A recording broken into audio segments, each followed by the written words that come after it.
Today on the Nerd Confessions podcast, we're going to be talking about Game of Thrones season 1 through 7. Good thing I have my sword with me because Tommy took it upon himself to become the king, and I'm going to slay him.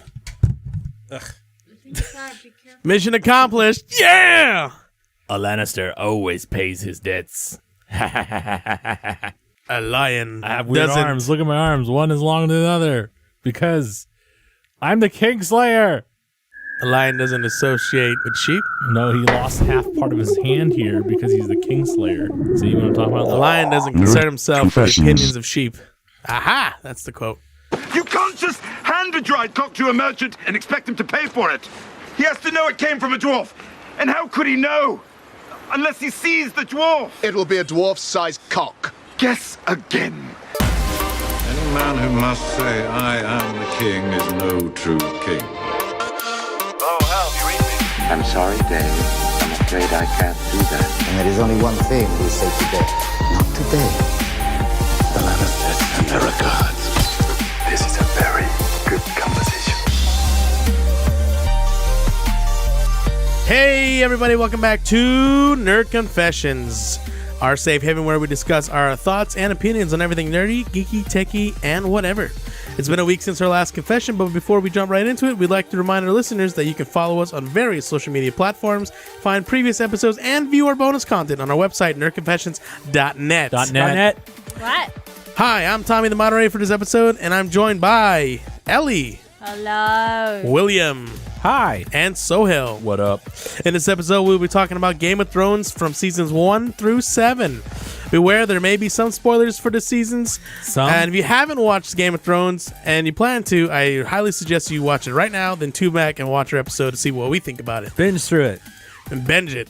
Unfortunately, we will not be discussing any news this week since we had so much to talk about, so stick around until the end of the episode to hear some of our listener confessions. If you want to send us a confession, you can email us at contact@nerdconfessions.net or send us a tweet. Sweet. For starters, let's see what everyone has been up to. Soy, my man, what did you do this week? I was doing a lot of stuff. So last week I went to Vegas. That's why I wasn't here. Unfortunately, I'm sorry, everyone, that if you missed me, if you didn't miss me. Then, No one missed I you. didn't go to Vegas. I just chose not to be. I missed you, Sohail. I to actually sound kind of. hell. All right. So I went out there. I actually wanted to do the podcast, but it was really difficult to arrange everything. So you had Will and Ellie out there. It was Husky, we're pretty talking to you. boring. It was close. What? You were close, bro. It was a pretty boring episode because it Why? too much Ellie talking. No. Who said that? People like Ellie talking. People like Ellie. You're famous now. I But think I know who Dante Husky is. Who? I'm not gonna say. I really want to know now. It's It's not a secret guy? I mean, it's not some random internet guy? what if it's not a guy? I want to know. What if it's a girl? It's a girl. What if it's It's an alien. Oh. That's why he wanted to hear all the alien talk. Could He be. knew it. what if it's actually her sister? What happened Dun, to dun, dun. Sheree? He had a pretty extensive. could be Sherry. He had a pretty extensive Twitter. There's no way. Hey man, people do crazy things. But anyway, moving on. So I did the finished Game of Thrones. I finished actually before the last episode. Finished Swirled Season 1. That's actually pretty good. Blue Exorcist Season 1, which is an anime. If you guys don't know, it's actually cool. Son of Satan's doing some crazy stuff. I watched Kingsman, The Golden Circle, and Kingsman with Samuel L. Jackson. I think it's called like Assassin something. I watched that one too. That's like the second movie. The first one was like a cartoon. Or You something. watched a lot of shit this week. I like his lisp. I wish it was Mike Tyson. By the way, you know what else Soil did? He got a puppy. Oh, I bought a puppy yesterday. I'll send Your Will some pics. dad. Well, I don't own it yet, but it should be it should be ready to go in October. Not because he's being It's born. incubating. It's because he needs to get his shots and stuff. He can't come over until he's got shots. Yeah, and it doesn't have socialize good with- insurance, so it takes 8 months. Socialize with other puppies too, right? And socialize with puppies and Yeah. his mom. So, yeah, buddy. I really wish I could have went and adopted, but adopting a puppy from the pound was really difficult because the only puppies they had were pit bulls, and I don't really want to deal with pit bulls. He has all pit bulls and chihuahuas, at least here in Southern California. Yeah, and I really don't like pit bulls and the ones that are there are pretty aggressive from what I saw. So, yeah. Moving on. I'm happy I bought it. I'll send some pics to be put on this podcast. So so you guys can see him. All right. Sweet. Will, what have you been up to? Well, Tommy, I am continuing to play Destiny 2. Ooh. I got through the majority of the raid. I'm on the final boss, and I got stuck on him, unfortunately. But I will beat him this next coming week. I know I will. It's just all about getting a decent team together and learning the mechanics and getting a feel for the mechanics, because that's the hardest part. Nice. I also watched The Founder. Was that any good? I liked it. I wanted to watch it, but I made me didn't feel know. bad for anybody that comes up with an idea that's stolen by a businessman. Oh. Or adapted by a businessman. I felt bad for the original creators of McDonald's. Yeah. Is that what it's about? Michael Keaton did a good job playing an asshole, though. Yeah, well, that's the whole story about McDonald's, though. The guys got shoved out. Yeah, they got shoved out, and at the very end, he opened up a McDonald's across the street from the original McDonald's, and said, "You can't call yourselves McDonald's anymore," and put the original McDonald's out of business. Yep. And the reason why is he was a dick. But that's how he had to do business, and that's why McDonald's is so big. McDonald's got secrets. Ron Swanson was in that movie, too, and he played pretty much the same character. I don't know what the real actor's name is. You probably do. Nick Offerman. Nick Offerman. Oh. Pretty much the same character. Yeah, he doesn't have a very extensive repertoire of acting. He's like the same character in every movie or every show I've ever seen. It was cool to see him in it, though. I mean, I like that character, so it's cool that they could. Was he like a manager or something? No, he was the person that was.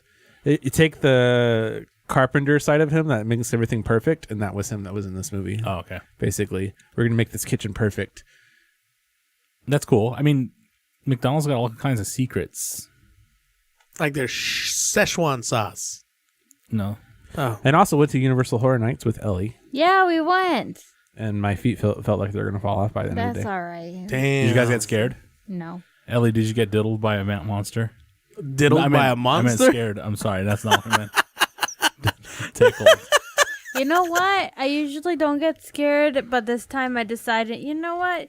Try not to be too overexcited, Ellie, and try to examine their costumes. For once, just relax a little and see if they can actually scare you. And I didn't really get scared, but I just did the whole like, ooh, and then they actually kind of like, I get closer looks that way because they want to come after me, and then it was kind of fun that way. I thought for a second she's going to say, I don't usually get diddled, but when I do. By the end of the day, when my leg was about to fall off, I was using Ellie as kind of a semi-cane with my hand on her. And they thought he was And a they thought I was sissy. scared, so they started targeting me more. Really? Yeah. They're like, peekaboo one leg, and they're like, shut up. As soon as I put my hand on Ellie, all of a sudden everybody thinks I'm scared. I don't know why. Peekaboo, gimp. It was kind of cute. Well, they didn't know that because they can't tell. They're just walking around. Speaking of which, Ellie, what else did you do? Well, other than horror nights, I'm playing Breath of the Wild, so I did that. What else did I do? I mean, I could have sworn you did a little Destiny 2, didn't you? You got new. No, I didn't do any Destiny. Ooh, you 2. didn't do any I Destiny got this 2. little guy from Destiny. Are you okay, William? Why does he have orange hair? Why are you turning red? I feel. Did you smack him? Uh-oh. I did not do that. Did Will slap it out of your hand? He dropped it right in the bucket of like cup of water. I didn't mean to. I'm sorry. Oh my god, it's so wet. You gotta get a shower. Okay, so these are the mini plushes that we got from the last podcast. You sure it's not a sponge? We got two from when we were doing the last podcast, and we liked them so much. Let's we went move back. on. And then I also got this thing right here. I got a Warlock toy my brother bought, and I'm just gonna have it here. If we're talking about Destiny things, he kind of has to do the weird like pigeon toes stance because he can't stand without it. So then I also did charity work. I actually did charity work. Really? I went Were to you this, out like I went to this dating place. ugly men? No. I went to this place called Hope for Children or something like that, and then I made supply boxes for the victims For armies? Oh. of the hurricane. What is Irma. like? Was it like colored pencils or food? It Like, you know, was sometimes they make colored supply- pencils and stuff and magazines and stuff. Colored pencils. Like sometimes they'll do like things to keep kids entertained because there's like so much chaos. Oh. They'll like give them colored pencils, a book. No, nothing like that. It's just Here, food. draw what your house used to look like. That's messed up. They had like different divisions things, but I won't go into that too much, but Because I did it at Disney once before, and it was kind of like weird. We put together like a for like the volunteers. yeah, and it was like a book bag for kids, and That's it came with cute. like pencils and stuff Yeah, like that. Disney would make stuff that's fun but useless. Yeah, well, kids need backpacks. No, we packed supplies and like food for people that need it instead of coloring books. Was it a tahini? What they need is better home designs. It's Right. not that their buildings are old over there. I watched Groundhog Day for the first time. With Bill Murray. Sorry, Billy. Yeah, Murray. Bill Murray. The only reason we watched it was because we saw that commercial for what's it called? Happy Death Day or something? Happy Death Day? Yeah. The one that goes over and over again. Mhm, Yeah. So then William's like, it's like Groundhog Day, and then it's like But horror. Yeah, but there's another movie like that too. There's multiple movies like that, so it's not the first one. Right. I watched even one that was like with a time machine, but it was basically the same thing. You live the same day over and over again, trying to get it right. So what else did you see? Oh yeah, Daredevil. I saw the Daredevil movie. It randomly was on television. The 2001 Daredevil movie with Ben Affleck. Oh, Jesus. And what is it? Jennifer Garner, the other that played Elektra. Is it? You think that's how they ended up dating? Yeah, I think so. That movie. He's like, I love sucks. your latex. And then That movie bam. sucks so much. It's really bad. It's so bad. what's It's even worse, so. though? It's like Evanescence song here, dark stuff here, messy Ben Affleck hair here. It's supposed to be like a very emo movie. Yeah, it was just all over. Do you know what's even worse? It makes you appreciate it seriously. Electra, the movie. Electra. Oh yeah, the one with just her. Yeah, That was I pretty kind of rough. want to see it just to see how bad it is. It's like even though it was horrible, I don't know how I stayed awake and like. You can tell the genre of Alert. movies of the heroes of that time. Like Yeah. they just didn't know what they were doing. Was it Marvel because Yeah. freaking No. No, it was Sony. No, it was somebody else. Stan Lee was in there. Yeah, but He Stanley did was the all of them cameo- anyway. oh. He's always Is in any of the superhero ones? He was Yeah. still doing cameos. I think Yeah. that's where it started. He's still doing. Yeah, he was in the original Spider-Man too, and that was Yeah. Sony. Oh, I don't remember. Yeah, he was doing it for them, and I think it like carried on to everyone else. I think I want to say Daredevil was Fox. I don't know. I don't know, but I watched that movie strangely like first, and then I started picking up where I left off in the Netflix series, and then that was what I'm on season 2, and that's when it first introduces Elektra in the series. I didn't like her either in there. She's such a bitch. Well, she's supposed to be. She's so supposed abusive. to be kind of like You kind of you tense. start to She's miss bloody. the Kingpin a little bit in season she's 2. supposed to be like someone that comes out of the like as a rich person. She's supposed to have like that really Yeah. intense, thing. Just So you Right. watched the season 2 of Daredevil? Yeah, I'm on season 2. Did you finish it or you No, just not started? yet. I just watched the episode where it introduces Elektra.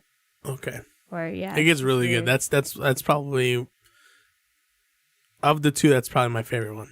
Okay. But yeah, I had an interesting week. I think that's all I did. You know what you didn't do? I didn't watch Game of Thrones. You know why? Because you're busy watching all this other shit. No, I mean, this is all daily life stuff. I didn't watch it because I want to try to support it, and I just don't have money to afford to watch it on something. It was 20th Century Fox for Daredevil, by the way. 20th Century Fox, Yeah, not Marvel. because Zack Snyder is the one that did it. And Zack Snyder works for them and also Warner Brothers. Guess I technically could have watched season 7, but I feel like it ruined everything. You already watched 2 episodes from season 7, Yeah, I did. so you already ruined everything. Oh, Anyway, moving on. So myself, I watched Narcos season 3. How was that? It was really good. I didn't know how I was gonna like it. The previous 2 episodes, main character not being in this one, and it actually carries itself fine. I actually really enjoyed it, so I recommend you watch it. Okay. Played a bunch of Ark, watched Hero Academia, watched Dragon Ball Z Super, Suits, and I plan to see Kingsman 2 tomorrow. That's all I did. A lot on your plate. A lot on my plate. And with that, we're going to get just right into Game of Thrones.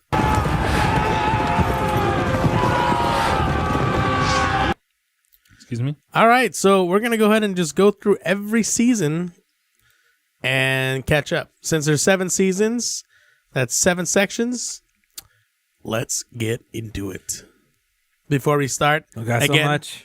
If you haven't seen Game of Thrones yet, if you haven't watched any of this, highly recommend you pause, go binge watch, and then come back. Additionally, we are discussing the TV series and not the books because they differ quite a lot, and I still haven't read the books yet. I tried. I own the books, but they're really hard to read. Quite a lot because there's a lot of changes. Yeah, there's a lot in the background too that you wouldn't understand unless you read the books. Yeah. If you watch the movie and the show, and then you're sitting there and you're like, hey, well, this guy never met this person. Well, that happens all the time. Anyway, so let's go into season 1. I'm going to remove my glasses for this one because I got to read. Oh, so bright. Anyway, season 1 spans a period of several months on a world where the seasons last for years at a time. The action begins in the unified 7 kingdoms of Westeros, for the long summer ends and winter draws near. Lord Eddard Stark is asked by his old friend King Robert Baratheon to serve as the hand of the king following the death of his previous incumbent, Eddard's mentor, Jon Arryn.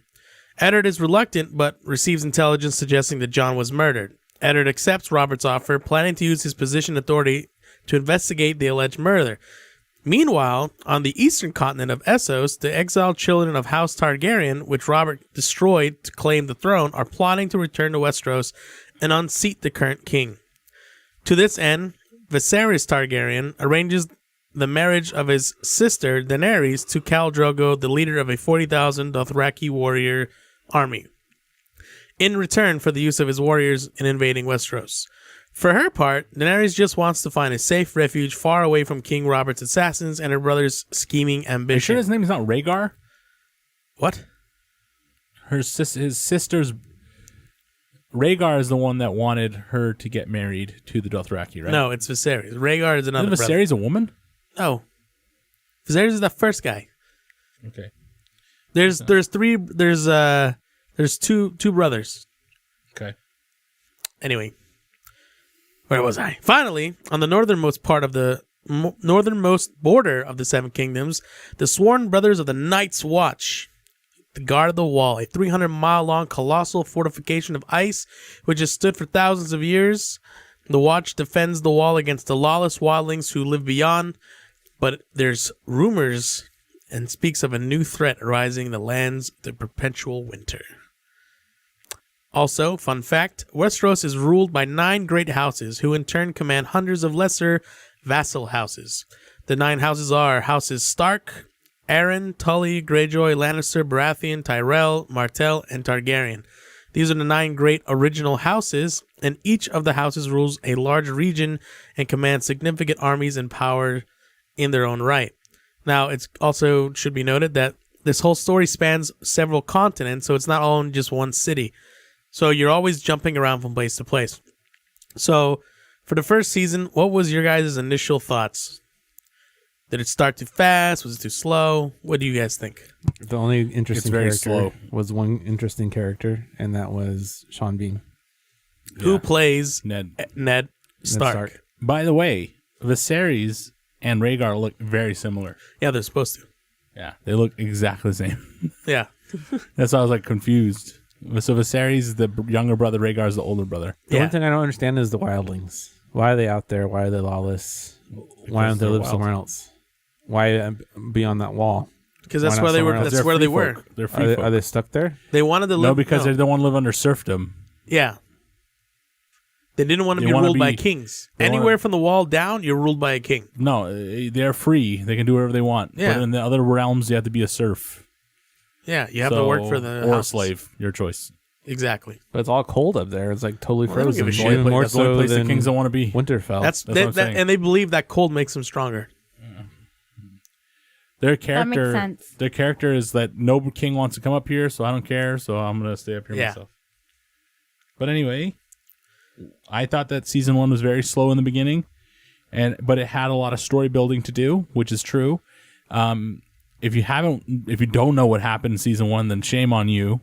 But season 1, Ned Stark dies. And gets his head chopped off. And it's a painful scene because you get so attached to Sean Bean.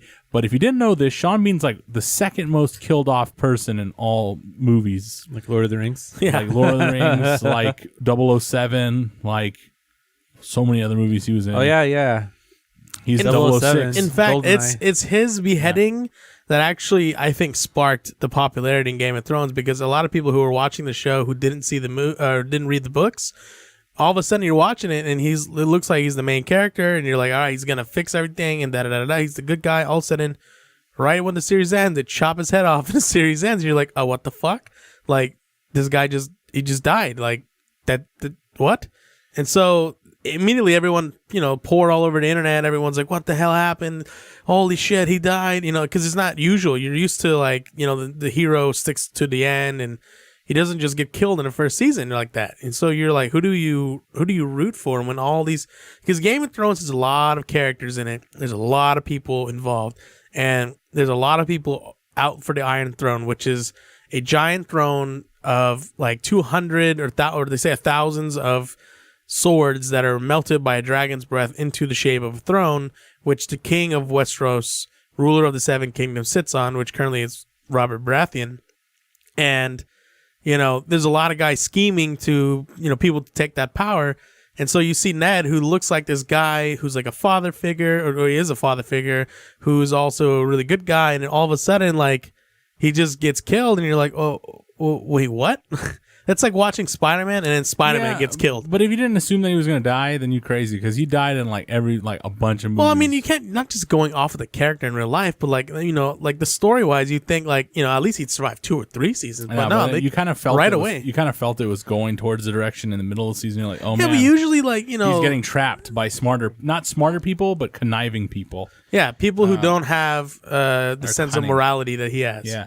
And then he died in the Patriot games. He died in GoldenEye. He died in Lord of the Rings. He died in Equilibrium. He died in Henry VIII.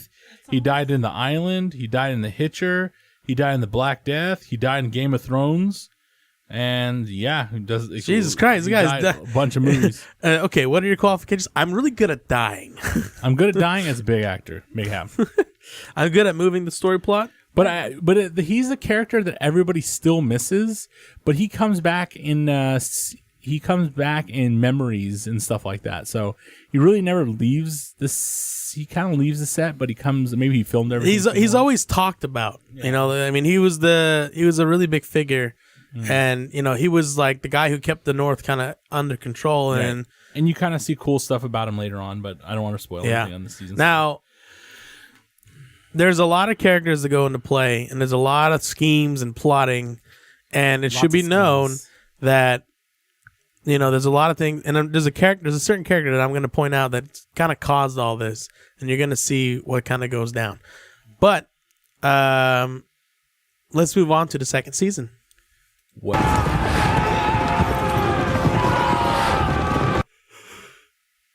Okay, so. Season 2. It also spans several months on a world where the seasons last years at a time.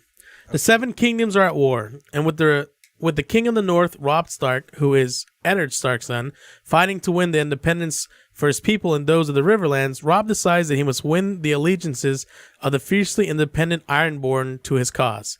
And he sends his best friend Theon Greyjoy to treat with his father, who is hatching plans of his own. Meanwhile, Joffrey Baratheon, who is now the king, holds the Iron Throne with the backing of the House Lannister, because King Baratheon, Robert Baratheon, gets impaled by a boar suspiciously and dies. Yep. Much to Cersei Lannister's delight. However, Joffrey, even though Joffrey Baratheon holds the Iron Throne with the backing of the Lannisters, his uncle Renly has also claimed the throne with the support of House Tyrell, whose armies are much larger. As they struggle for the throne, Tyrion Lannister arrives in King's Landing to take matters in hand, only to face the opposition from his scheming sister Cersei, now the Queen Regent. Tyrion Lannister is the famed dwarf character played by the really great actor Peter Dinklage. And you see him all throughout the series, and he's won actually multiple Emmy awards for his role. It makes me happy every time I see him, because all I can think about him is saying "Guardian down."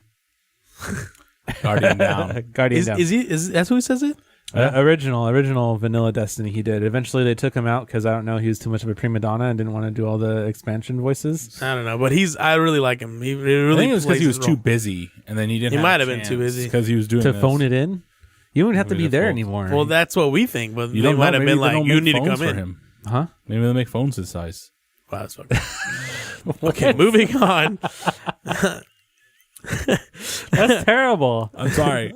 However, there is another faction entering the picture. Stannis Baratheon, Robert's younger brother and Renly's older brother, also known as the middle brother, has also claimed the Iron Throne. A proven battle commander and veteran of several wars, Stannis is known to be utterly without mercy to his enemies and will do what is right even if it destroys him. Oh my god. Advising him is Melisandre, an enigmatic priestess from the east who believes Stannis is meant for a greater destiny, and Sir Davos Seaworth, an honest and honorable man, uneasy with the shifts in power at Stannis' court. Far to the east, Daenerys Targaryen has hatched the only 3 dragons in the world. Eventually, they will grow into terrifying monsters capable of destroying cities at her command, but for now, they are hatchlings and vulnerable. With her Khal Drogo being killed, Daenerys and her small band of followers must find a way across a forbidden wasteland and find new allies to support their claim to the Iron Throne. In the distant north, the Night's Watch has mounted an expedition beyond the Wall, searching for the missing Rangers and investigating rumors of wildlings gathering in the mountains. For Jon Snow, who was sent from the first season to the Wall, this will be a rite of passage as he is asked to make difficult choices for the realm and for himself. Yep. That's when his uncle left in season 1, right? Yeah, his uncle. Yeah, season 1. Yeah, his uncle left, and a whole lot of stuff changed. So you have, Joffrey assumes the throne because his supposed father is killed. Now, the reason Eddard Stark was killed is because when he went to investigate the death of Jon Arryn, he found out that Jon Arryn was actually doing research and figuring out that Joffrey actually might not have been the son of Robert Baratheon, because in the first season, Bran Stark, who gets into an accident and becomes crippled, actually finds out or spies on Cersei and Jaime Lannister, Cersei being the queen, and her twin brother Jaime actually having sex, which is one of the biggest things in the whole series. And so there's rumors that, Joffrey is actually the spawn of those two and not actually Robert. And so that would be really bad. And so, well, you can't have a incest baby in the top of the throne, especially when it's not the king's heir, Yeah. So they are assuming that Jon Arryn was killed because he found this out. And then Jon Arryn was killed. And then Ned Stark started poking around. He figured it out, sort of. And so once Robert got killed, his friend, Joffrey took the role of the king. And then he, with pushing, backing from his parents or his family, the Lannisters, he kills Eddard Stark. Mm-hmm. And then that makes Robb Stark pissed off and all the people in the North pissed. You killed my father. So they band together. He's the new king in the North. And now he's charging against the Lannister armies down south. But then all of a sudden, now that Robert Baratheon's dead, you got these 2 other brothers of his who show up. The youngest, and then the one who's I should be in charge. And the middle one, Stannis. And they all want to fight. So now it's a huge fight for the throne. You got the king in the North. You got Renly's army. You got fucking Stannis' army. You got the Lannisters trying to maintain control with Joffrey, who's a fucking little shit. Who's a torturous little bastard. Yeah, and everybody wanted him to die. He's a big problem for Tyrion, for sure. Yeah, and Tyrion and him Tyrion's get the into only it a one lot. that calls him out for what he is, and that's a big theme for that season. Yeah. I remember the most memorable quote for me was when he was like, "How dare that person say something for me towards me, or how dare they come attack the king?" And then and then Tyrion slaps him in the face. He's like, "I just struck a king. Does my arm fall from my hand fall from my arm or something like that?" Yeah, it's my hand didn't fall from my arm, did it? Basically, he always puts him in his place. Yeah, and so you always see that kind of pool of power between the two of them, which is really interesting. And on the other side of the world, Khal Drogo dies, and now Daenerys, who was rewarded 3 dragon eggs that no one actually knew if they were dragon. Because the story is essentially that there's a guy named Aegon Targaryen who had 3 big ass dragons, like actual real dragons, and he created the Iron Throne. And then, of course, from he had his kids, who was the Mad King who ruled. And then the Mad King had 3 children, which is Rhaegar Targaryen, Viserys, and Daenerys. And so all the dragons were believed to be dead in the world. And so these were supposedly 3 eggs that no one really knew if they were real or not. And they gave it to Daenerys. And then in Daenerys' possession, for whatever reason, they actually, it was like a really big myth around it. And they hatched. They actually hatched. They hatched and because she of was a in fire. Yeah. Right? That yeah. Khal Drogo was in. Yeah. She was very like suicidal, and she like just ended up being in a big fire, right? She ended up being in a big somebody. fire, but the fires actually didn't kill her. She was standing in the flames with these 3 dragon babies, and everyone's like, "Holy shit! There's some god naked. shit going on." She Yeah, came she out was naked. And you're like, "Oh my god!" yeah. I saw some boobies. My mom was like, "Cover my eyes." You watched this with your mom? Yeah. No. My mom came He in the told room. you to cover your eyes. She like took my hand. She put it in front. I was like, "What?" Mom, What I year seen was- boobies year before. was this? What's I'm going married, on? Mom. And she put it in front of me. Did you And say then- that to her? And then my dad's like, every time someone has sex on screen, my dad's like, they're just wrestling. Don't worry about it. Like, what? Just wrestling. Like, how old are It was really weird because when just wrestling, when the Dad, what? beginning in the first series, Khal Drogo would just like rape Daenerys every fucking time, and then It was like one scene that we was saw, supposed to be and then there. apparently, so afterwards she has a girl teach her how to like not get raped, basically by Khal Drogo, and you like watching her in like a really intimate, like good 3-4 minute scene of just how to ride a guy. It was like really uncomfortable to watch at times, but then I was Imagine also like, watching with your mom. yeah. And apparently the girl Emilia Clarke, who plays Daenerys, was like my parents saw Well, it. I don't or live some with my shit. parents. My mom likes Game of Thrones, so yeah. Yeah. There was apparently so many nude scenes in there of her that she got fed up with it, and she actually demanded for her to not have any more nude scenes. Until later. Really? Until later, she has Wow. She has more. She's like, I don't want to do. do any more nude scenes. She felt like it was just cheapening her role. This was her first acting role. Like right out of acting school, she landed this, Then she did Terminator. and they sucked. wanted her naked. and they wanted her naked, Well, which I completely agree with. This is what all guys want anyway. 90% of the time, right? When you see a good-looking actress, you're like, naked, please. Just kidding. I'm being weird. I know somebody Husky Donde. who said that he really liked her for season 1, and then after season 1 didn't like her anymore. Because she showed I know boobies. who you're talking Got about. too old or something. I know who you're not Encore, aren't you? Yep. Well, she showed her body more in season 1 than she did in any other season. So I'm guessing that's why. Maybe. She also is not a very versatile actress. She's not very... Well, it's her first major acting role. No, I mean, I mean, I think she even- did okay. she did fine. I'm not in saying my for this opinion. show. I'm talking about in like Terminator. Oh. She's not very good. I thought she was okay on that too. That movie sucked. It was Don't all give her- right. don't give her points It for wasn't sucking. great. It was better than Terminator 3. Anyway, so as we go through the story, we're gonna go ahead and jump into season number 3. What, 3 seasons? We have a mini dragon. Number 3. Number 3.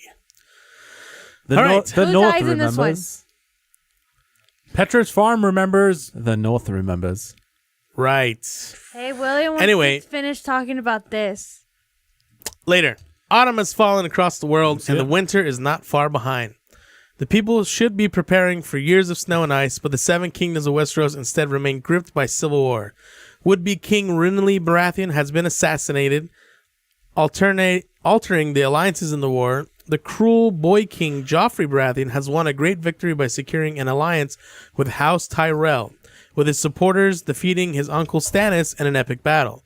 Joffrey now commands the largest armies in the realm, and his triumph appears inevitable. King Robb Stark remains in the field. However, his homeland, the North, is partially under Ironborn occupation. Robb needs to decide on a course of action to win an overall victory. He must also win back the allegiances of House Frey, whom he has offended by breaking his marriage pact with. Yeah, this is a big season. There's a lot going on here. Stannis Baratheon may have been defeated, but and most of his army destroyed and scattered, but he is not out of the fight just yet. Having retreated to his headquarters on Dragonstone Island with his handful of surviving soldiers, Stannis' status as the last legitimate heir to his older brother Robert still casts a shadow over Joffrey's claim to the throne. With the priestess Melisandre at his side, Stannis can still influence the course of the war by striking where least expected. The lives of many others still hang in the balance. Bran Stark and his protectors must cross the frozen wastelands of the north to reach the wall, while Arya must brave the war-torn riverlands in search of her mother and brother. Brienne of Tarth has also the thankless task of escorting the captive Jaime Lannister home across hundreds of miles of battlefields and carnage. Theon Greyjoy must face the consequences of his actions at Winterfell, and in King's Landing, both Tyrion Lannister and Sansa Stark must brave the currents of a much more dangerous court in order to survive. On the eastern continent, Daenerys Targaryen has fled the political viper pit of Qarth. Her dragons are growing and her fame is spreading, but to take the Iron Throne, she will need supporters and an army. Both may be found in the corrupt cities of Slaver's Bay for a price. Beyond the wall, the White Walkers are on the move, threatening both the Seven Kingdoms and the islands and the lands of the free folk.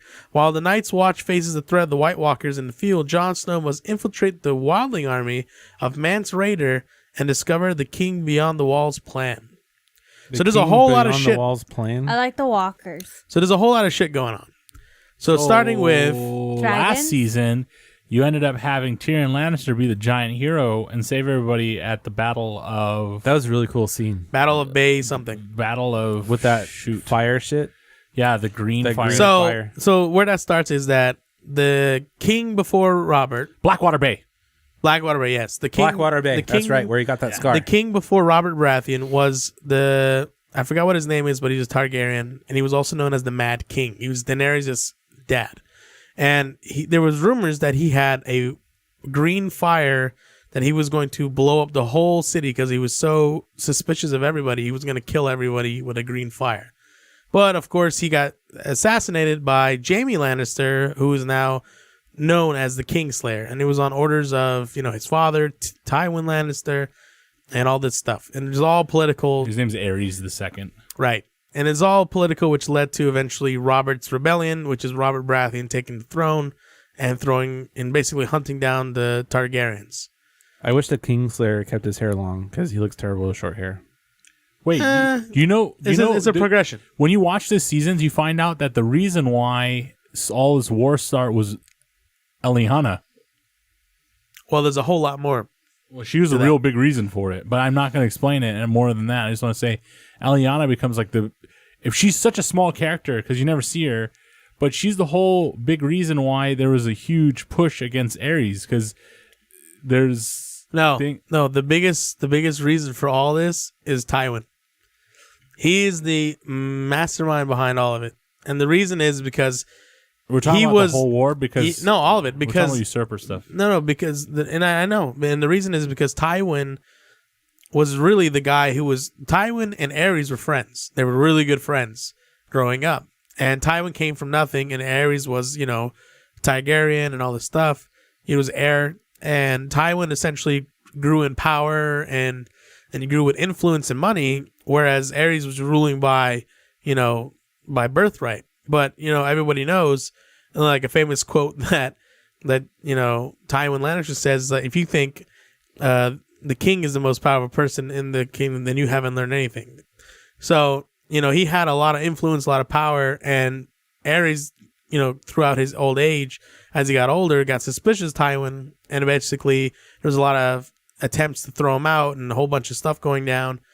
And through all this mixture, there was a lot of crap that went down with what's her face. You have a different thought between what I had and you have. What I think, from what I understood from that season 1 and season 2, Eliana, which is Ned's sister, was the most coveted woman in all the lands. Everybody wanted her, meaning everybody, meaning Aerys, she's like the most beautiful girl in the world. Even like other people wanted her. So what happened is that Viserys. No, Rhaegar. Rhaegar. Viserys is son. Rhaegar was supposed to be the next king. Rhaegar, if Aerys was to die. Well, yeah. Well, Rhaegar ends up, according to this time period, is stealing Eliana, basically to take her and rape her. That's what they said happened. And that caused Robert to be pissed. And Robert said, "You need to give me back my girl." He said no. So he started the rebellion, which Ned joined because it was his sister. Yeah. That's the and it was all created by Tywin. The whole story of Rhaegar taking her to rape her and all that stuff was all started by Tywin. Well, because he needed to overthrow Aerys somehow. And the only way to get Aerys off the throne without getting himself stuck was to get someone else to do it. Could be. So he maintains his power by having someone else take it or do the risk. If it failed, it failed. If it didn't fail, then he accomplished what he needed. There you go. And he still had the influence, which he did when the first season started. There you go. And he had Cersei, his daughter, marry Robert. Doubled up. I'm telling you, the guy was a hell of a fucking. The guy was. He's probably one of my favorite characters in the whole You got something to series. share? You gonna poop again or what? Yeah. No.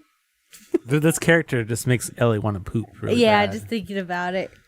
Anyway, her rectum just wants to expel itself. Oh right. my god. Speaking of rectum and expelling stuff, so one thing that happens in, Husky Dante, I think it's rectum. either the second season or the third, but Melisandre has sex with Stannis Baratheon and she gets pregnant.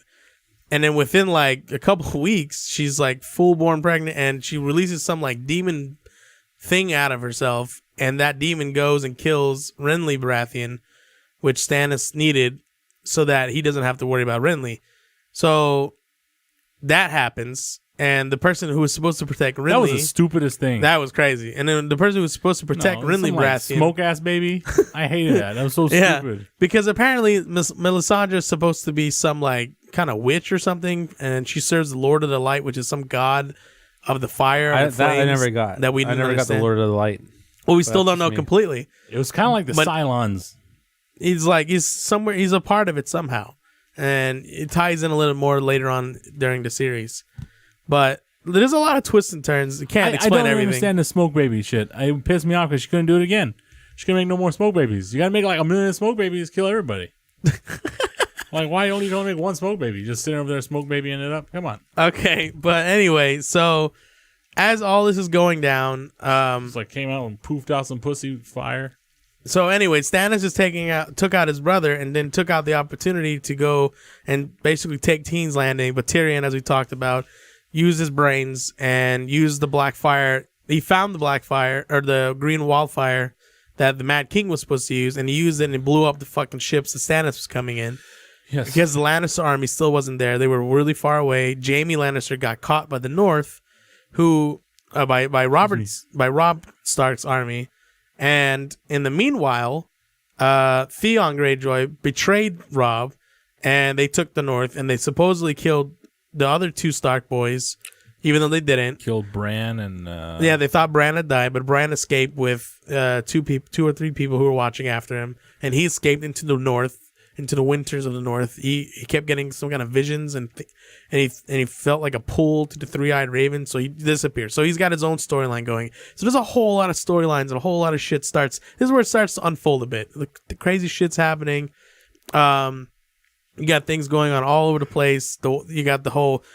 I don't know if the White Walkers were introduced last season or this season, but Whenever 2 or 3. White Walker's actually introduced in season 1. How You were don't they see 'em. introduced? How are they introduced in season 1? Remember in the beginning, very first scene, there's like all these dead bodies they're looking at, and they're like put in these weird arrangements, and you're like, oh, who's doing that? And like they yeah, talk there's about symbolism. Huh. Yeah, It's it's like like the very symbolism. first scene. You're like, First what time the I hell? saw them, I was like, "What the hell is this going on?" It was when Jon Snow had all. Oh, you walk see by. them, but there's a note they introduced them in season 1, and like that weird scene where they have that one crow that catches like all these dead bodies put in a pattern. Yeah, Like, and that's symbolism. White Walkers love putting people in patterns. I don't know what Yeah, they like it's doing, it's symbolism. but they for did it with the something. horses. Remember? Yeah, And then the horses, they did it with bodies in the beginning. yeah. I First remember season. the horses. Yeah, there's a whole lot of symbolism. There's a whole lot of rumors. There's a whole lot of theories on what could be. We're all White gonna figure- Walkers like child art. No, Go it's with bodies. it's the symbolism for the first man and the children of the forest. It has something to do with all that crap that started all this. Children of the forest. Yeah, there's little forest children. No, I know it has to do with them, but I'm saying that the pattern is really weird. Yeah, it's the patterns from that. Yeah, the patterns from the children of the forest. Something to do with that. I don't know, some kind of symbolism. We don't know completely yet. We're gonna find out in season 8. Like Hodor. Yeah, that shit was crazy. Anyway, we'll talk about that. And then of course, Jon Snow, decides to go and infiltrate the wildlings. Jon Snow. And join, Mance Rayder's army and figure out what's going on. When I was reading the books, I couldn't understand his name was Mance Rayder. I thought his name was Mansueda. Yeah, I don't know. I'm telling you, the books are hard as hell. It's so like... It's because you can't read, and we know this, so it's fine. Okay. Well, shit. On that note, go on to season 4, man. Season 3 was actually really good. There's a lot of like information in there, but you needed to watch seasons, the rest of the seasons to figure out why that season 3 was so important. It's just what it is. Well, season 3 is when I understood why everybody kept saying Jon Snow. Yeah. Like, why are you saying Snow as in Snow? Because it's a bastard name. Well, I understand that, but like everybody was saying with the inflection Snow, because of that girl. We always say Jon Snow. Yeah, that's why. It's because that lady had that very hardcore accent. And she looks. Oh, I'm sorry. Were you guys talking? If I could just say something quick, that girl is just like the girl from Horizon Zero Dawn. I was about to say that right now. I was like, oh my god, that's what she was also in Ingrid. She's also she's also in Ingrid. I think you're right. Downton Abbey, and she quit that too. Oh, she quit this? I don't think she quit. I think she got killed. She got killed, but she quit out of Downton Abbey to become a typist. It was pretty sad because she was like actually a cool character and you wanted to see her grow and you're like, man, why do you keep dropping out of stuff? Now you don't see her in anything. So maybe she'll be in what is that movie? The Horizon Zero Dawn movie. Maybe. Should be a very good and convincing. She needs to drop that accent though. That accent's intense. What the hell was her name? Speaking of intense, season 4. Ploy. Aloy. That's close. Ploy. Okay, go ahead, Tommy. Season 4. Right. The War of the Five Kings is drawing to a close. Shut up. But the new intrigues and plots are in motion, and the surviving factions must contend with the enemies not only outside the ranks, but within. King in the North, Robb Stark, is now dead. He was betrayed by his own bannermen, the Boltons and the Freys, while he was a guest under the Freys' roof. Robb's mother, Catelyn, and his wife, Talisa, along with most of the Northern leadership, were also killed at the massacre known as the Red Wedding, along with the entire Northern army. So let's pause right there real quick. That the Red Wedding was the other huge shocker in the whole series that had everyone going nuts on the internet. I like the Red Wedding a lot. It was great, but it was also really shocking. The thing with the Red Wedding, though, is the people that read the books were not shocked. The people that didn't read the books... Well, because the books are so deviated against, you didn't think it was going to be exactly the same. Maybe someone would stay alive. Doesn't matter. But either way, the people who didn't see it, it was shocked. I know I was shocked as shit because I sat there, I was going, oh my God, oh my God, oh my I know God. All these reaction videos came out, people going, oh my God, I can't believe people that were losing their minds. Oh my God, I can't believe that Robb Stark is dead. I can't believe that this happened. Because you're thinking, all right, Ned Stark got killed. Robb is taking the mantle. He must be the new main character. He's the hero of the series.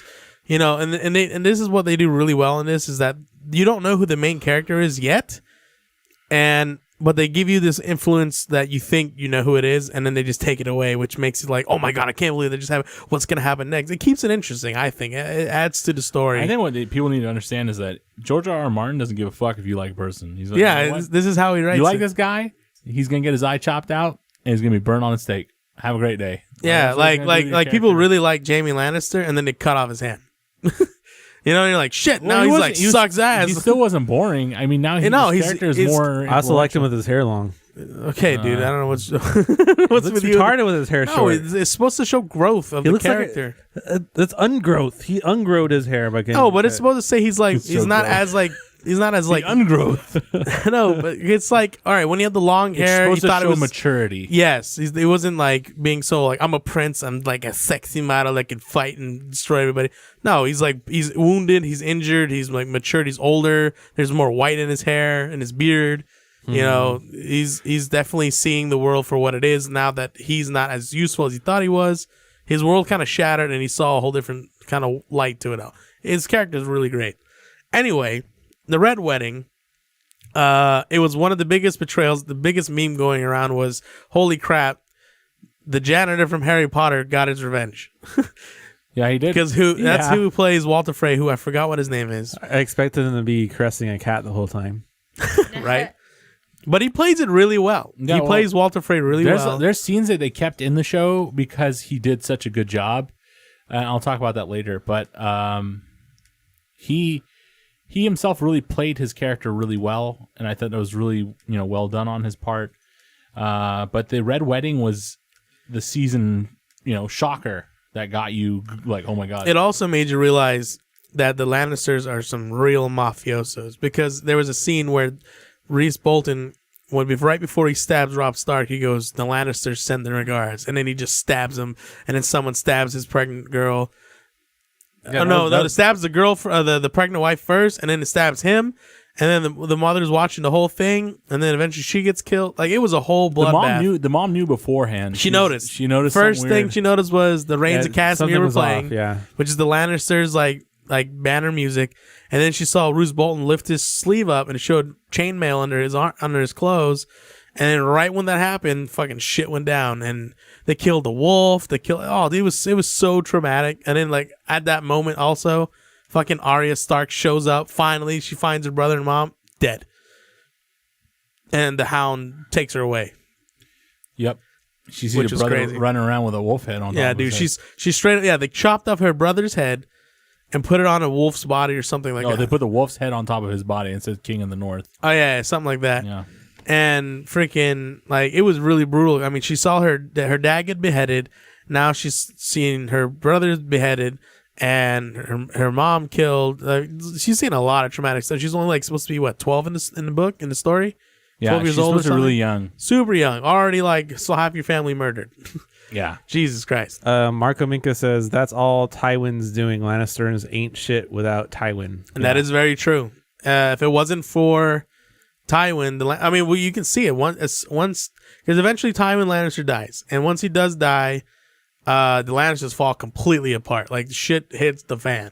Like, they start losing everybody. Tywin is like a chess player. Well, most of the people playing, checkers. He's playing chess. He's playing some chess, and he's like playing way ahead of everybody.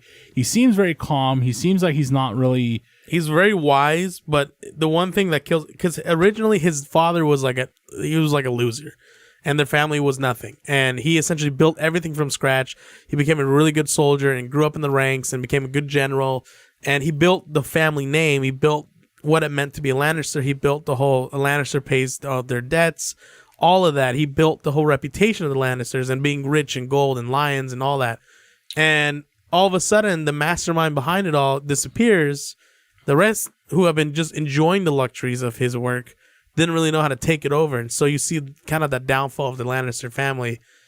And we'll get into that in a little bit. But anyway, moving on, after the Red Wedding, having already defeated Stannis Baratheon at the Battle of Blackwater, and secured the southern Westeros, House Lannister stands triumphant. The crazy boy King Joffrey Baratheon gloats, and though the victory truly belongs to his grandfather, Lord Tywin Lannister, who is now the hand of the king and the real power behind the Iron Throne.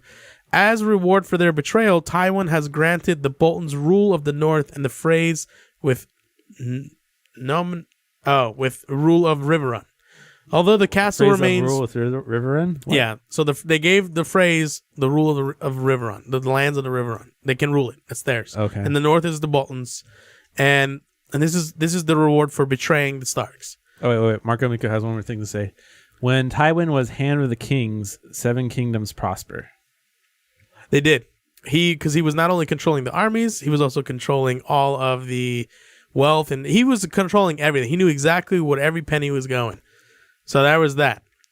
Ryan, just hold your horses. We'll get back to that later. What did he say? He wants to know when Aquaman comes back. Oh, no, he's dead. He's gone, baby. Hey, a little like... That was first season. I know, but there's like... He's dead. I'm sorry. What do you want me to do? Can't resurrect him. It kind of comes back. No, he doesn't. It's not technically Aquaman, but no, he doesn't. A person playing Aquaman. What? Flashback. No, dude, he's dead. He comes back in kind of a flashback, but it's very, very short. Yeah. No, he's dead. Okay. He's gone. We can put it that way. Although the castle remains... dead, but the memory of him is not. although the castle remains under the command of the Tullys. Anyway, throughout the mainland of Westeros, it's mostly under Lannister control. There are still two factions defying them, the Greyjoys and the Baratheons. The Ironborn's occupiers remain in the north and are being hunted down by Ramsay Snow, the bastard son of Roose Bolton and a psychopath. Ramsay also holds Theon Greyjoy hostage, and he horribly tortures him at whim, but Balon Greyjoy considers his son as good as dead. Now, this is a huge thing that was also going on, that people were going kind of like, oh, I can't believe this is happening, but, you know, Theon Greyjoy was basically Rob's best friend, and he was sent to go bring help, and he betrayed him, took over the north, he wanted to make a name for himself, he wanted to prove his father that he was a good guy, ends up trying to kill the Stark boys, and eventually in the twist of all this shit, he gets kidnapped by Ramsay Snow. And Ramsay Snow is a psychopath bastard child of Roose Bolton, who's also trying to prove his worth, and he does it by basically being a complete psychopath, sadistic fuck. Yeah, like a torturer. Yeah, and he's really good at fucking with people up. He's really smart, very conniving, very odd person, because you think that you know what he's going to do, but then he does something different because he's planning something to do with it. And it really bothers you when you watch him and you want him to die so bad. Yeah. He essentially tortures the shit out of Theon, breaks him completely, mentally, physically. He just ruins his whole existence. And then made his name reek. And then changed his name, took away his manhood, literally, and did a whole bunch of stuff, and basically took his whole identity from him, made him nothing but a shriveling slave, basically. And which was pretty sad to see, you know, despite the fact how much people hated Theon, it was still like really sad to see what happened. It's like, damn, just kill him. Don't like put him through all this. But well, it's always interesting seeing somebody break. Okay. Like wow. how far would to read, break? Will? What's that? Oh, You have a comment Marco to read. Minko? Yeah. He always has good stuff. I don't know why. Ramsay make me smile when on the screen. So twisted. Well, that depends. If you're into like sadistic characters, yeah, that would be a fun person to watch. Well, there were scenes where you're sitting there going like, damn, if I really wanted to torture somebody, this is a good idea. It's the plan. It's the plans of what he was doing and how he pulled it off. And it was with HBO. Yeah, that's a little satisfying. It was with HBO allowing a lot of that weird torturous stuff on there, because sometimes channels, they kind of like, you know. Yeah, HBO's really good at letting that happen. But when he was eating that sausage and looking at Theon after he cut off his winky, and that was an interesting and scene. he bit it, and he's like, no. Yeah, I'm not that twisted. I was like, I think it's weird, but I laughed. But it's also weird that he would do that. Yeah, because he's like, you know, it's like someone eating spaghetti after seeing a surgery. It's kind of like, whoa, that's pretty intense. Weren't you eating spaghetti during the Red Wedding? Relax. Oh, did you get some marinara sauce? I didn't know it was coming. I was just eating my pasta. It was there. All you knew is that Joffrey was being a dick. He was enjoying his spaghetti. Anyway, Stannis Baratheon, as the rightful heir to his older brother, King Robert, still refuses to surrender. And despite having only the remnants of an army, however, following the advice of Melisandre, he has focused his attention on the threat of the wildlings marching against the wall. The Lannisters only managed to win on the battlefield with the key support of House Tyrell of the Reach, which they won through promising a marriage alliance between King Joffrey and Margaery Tyrell, daughter of Lord Mace Tyrell. Queen Regent Cersei fears, and correctly, that just as the Baratheons became dependent on the Lannisters after Robert's rebellion, the Lannisters are going to start to become dependent on the Tyrells, who are already insinuating themselves into positions of power at King's Landing. A royal wedding is to be held between Joffrey and Margaery, which will confirm the future of the realm. So she's afraid that the same kind of betrayal that happened is going to happen with them. And she's right. Oh, Marco Minko has a quote, though. Go ahead. If you think this has a happy ending, you haven't been paying attention. Yeah, so one of the really famous quotes that Ramsay Bolton says to Theon Greyjoy, which is hilarious because everyone's like, this is what George R.R. Martin is speaking through him, saying that if you think this has a happy ending, you haven't been paying attention. Yeah. Which is hilariously awesome, and it may or may not happen. We don't know. It's very foreshadowing. I mean, it could now, because now the HBO writers are in control. It's not George R.R. Martin anymore. Oh, I mean, he's got his own separate story basically going. No, So no, his might go traumatically bad. These guys might I know make what you're it. saying, but I was just saying it's kind of like a foreshadowing. Of course and it is. it's like, hey, guess what? Nothing goes right for anyone. So Yeah, and that's why have it's a great called. day. That's why it's called a Game of Thrones, because that's what it essentially is. It's always someone's next. Who's next? Who's next? And Game of Thrones is based off of a British story, not really, but loosely based off something called the War of the Roses. in Yeah, England. exactly. So the only two kingdoms which have remained entirely aloof for the war are the Vale of Arryn and the Dorne. While Lisa Arryn chose Which to you remain, never really get too much information about Dorne anyway. well, Until later. Until later. While Lisa Arryn chose to remain neutral, the former Master of Coin and the new Lord of Harrenhal, Peter Baelish, aka Littlefinger, has been sent by Lord Tywin to woo her with a marriage proposal, which, by the way, he insinuated, I believe, if my memory strikes me correctly. Now that he's a High Lord and a suitable match for the Lady Regent of the Vale, nevertheless, only Littlefinger knows what Littlefinger is plotting. So, for those who don't know, Littlefinger has essentially been one of the key characters who established the Game of Thrones to begin with. He is essentially the one who killed Jon Arryn and had Eddard Stark show up, and then he actually was the one who got Ned Stark killed. He got his way into now this marriage.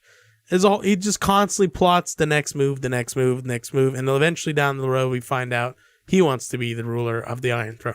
Right. Anyway, more about him later. Marco, you are correct. It's season 1 through 4. George R. is still involved. Right? Yeah. And he's involved, but his story is being twisted, which is not more and more is being twisted. That's why the writing is still really good and complex and complicated. There's a lot of twists and turns, but I think, eventually it becomes really very I think obvious. Season 7 and Season 6, where he's not really involved in as much anymore. No, the He's story involved. wasn't continued anymore. No. It's It's the past story, the books. I know. Listen, you didn't let me finish. George R. Martin, without him being there, the story started to, the train got so much steam and now is moving.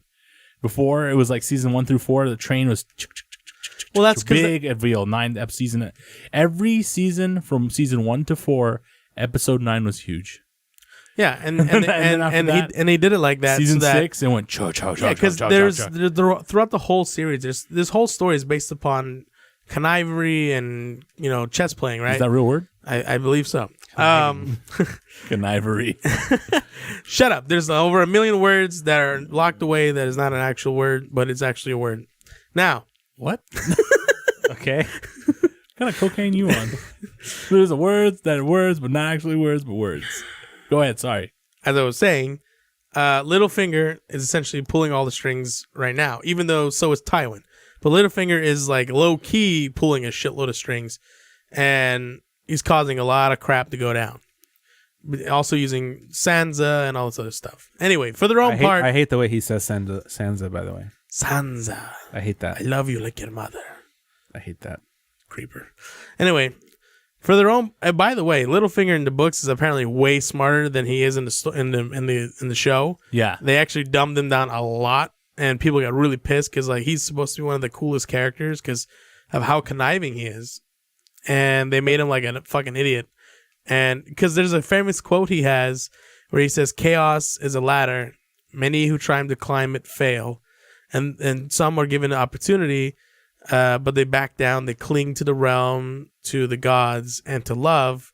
But none of that is real. Only the latter is real. So he doesn't believe in love. Yet in this, he's in love with Sansa. He's in love with her mom. It's what the fuck? But is he in love with her? Completely contrary. But that's the thing. He plays the game. I believe so. No, he's in love with her, but I statistically. think the only person he's in love with statistically. only person I think he was in love with was Catelyn. Well, once she died, it's he's looking at the daughter. He's like, well, I guess the next best thing. Tommy, to your knowledge, Mark Amico wants to know, GRRM, George R. R. Martin, right? He wrote some of the episodes, right? I heard that he wrote a couple of them, but I don't think he wrote all. I know he didn't write all of them for sure. I know he that did spill the beans to the two main directors. I forgot their name, David and something else. He sits with them. I remember for a fact, I watched something about how the directors will have a meeting session with him, even for season 7. They sat with him. If you know anything about Hodor out there, the Hodor storyline was over coffee. Really? The ending happened, and George R. R. Martin sat with them. I could and see the said, ending coming over This is coffee. what Hodor happens to Hodor last. And those guys went and they drank their coffee, and they basically spit back in the cup and said, what? And they put it down. Because it was like the wildest idea. But he's been helping along with the directors even now. I know Yeah, for a fact. George R. R. Martin apparently in his house. I mean, he's not married, doesn't have any kids, and in his house is just full of like history books and stories and a whole bunch of shit. And he's been writing this thing for years. Apparently, he's been working on this idea. He made the whole world, the maps, the characters, to intricate stories. He used, like he said, the War of the Roses as an influence. He did a whole lot of shit to come up with all the twists and turns, which you can see pay off. Like Hodor, the character, which we'll get into in a little bit here. What happens with that, which stunned everybody, was like, holy shit. Like, he's been working on this crap. He's been thinking 10 steps ahead. I think what he essentially did was he knew what he wanted the end result to be, and then he worked his way backwards and kind of probably he dissected it in a way so that you could slowly plant it, and then it would build up to the holy crap moment. Right. I think Which he's is the right way also, to do. he's very, the guy likes to write with adjectives, adverbs, He likes to be nouns descriptive. and all that stuff. He likes to write a lot of descriptive stuff. So Likes to for him paint the picture. keep up his storyline is difficult for him to write books quickly because the way he writes is not very quick, in style. So instead of writing something like, hey, there was a fire and there was meat on it, the guy writes, there was a fire and it was spitting red embers onto the meat the juice was dripping down onto the fire. Well, he paints the picture. I know he's painting it, but I'm saying that's the reason why he can't keep up. So he has to do meetings now. Yeah, well, 'cause that it's easier. not just that, but also he's on the older age, and he also once Game of Thrones got picked up, he started getting really popular. He's getting that money. He was already 4 4 books ahead of the show. The reason why he's not able to keep up is what he said. I cannot write fast enough. He literally said, I cannot keep up because the way he writes is very descriptive. Yeah, he's been writing and the story his for a long idea time. is not fully actualized yet, so he has to keep up. Well, I mean, Game of Thrones is like, I would consider the modern day Lord of the Rings. In a weird way. Right. So, but it's really good, and we're going to continue. Yeah, Raven. Mark Amico says, back to kind of the topic of more than Martin. He says that chaos is the ladder, in quotes. Speech made me realize that Littlefinger and Varys is the true player in Games of Thrones. Those are kind of just like pulling the strings, like we've been saying. Yeah, Exactly. So, in the story, I would say there's really 3 of them. Tywin being one of them. Tywin is more of the upfront kind of guy that everyone knows who's kind of pulling a lot of strings, but in the shadows is definitely Varys and Littlefinger. Littlefinger more of the really conniving, and Varys more of the playing to his own suits in terms of being in a position of power and supporting whoever has it. Because there was a point where he was backing the Mad King, and then shit started going sideways. He started backing Robert. And so he still maintained his power. He kept, because, when he was a little boy, you learned that he got his genitals removed from some psychopath, and he was burned, and he was scarred for life. He wasn't really considered a man, and especially in that world where, it's all about genitals. So the only power he really had was his mind, and that's why he's so smart, and he uses connections and influence. And Tywin, despite not having to lose all that stuff, he realizes that too. He becomes a big power player, and then Littlefinger also realizes as well, and realizes that the only way for him to get anything in life, especially after losing Catelyn to Ned Stark, who was a rightful royal, and he wasn't. He realized he needs to be somebody to get anything in this world, or he's not going to get shit. And so that's when he starts the whole conniving plans and evil. And so these are the guys who like essentially a lot of shit. Tywin, his father, was pretty much a nobody, and he hated that, and he hated his father for it. So he became intelligent, essentially rose to power. Peter Baelish, because he lost his childhood girl, right? He rose to power. And then Varys, because of the trauma that he suffered as a child and feeling powerless, he rose to power. And the way these 3 did it was strategies and playing chess in a sense. So yeah, you're right. They are the ones who are essentially the real players in the Game of Thrones. Everyone else are just pieces in the thing. But these are the real guys not on the board. They're actually moving the pieces. Because everything you'll see there's something that goes on. I mean, fucking Varys is making moves all the way in Essos against Daenerys from fucking Westeros, and that at a time when you don't have internet and they're sending shit by birds. How do you know that bird's gonna get there? Yeah, crows, right? Yeah, like by crows. I mean, it's pretty Ravens. Sorry, yeah. So it's almost the same. Same shit, but I mean, it's still really, really interesting to see. Moving on. Let's see here. Where was we? For their own part, House Martell of Dorne has loathed the Lannisters ever since the sack of King's Landing.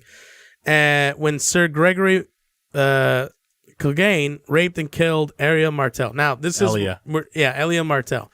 So, there's these two brothers, the Clegane brothers. One is called the Hound, whose half his face is burnt, which his nickname his nickname, which was caused by his brother, who's called the Mountain, which is like a massive guy who's just like a beast warrior.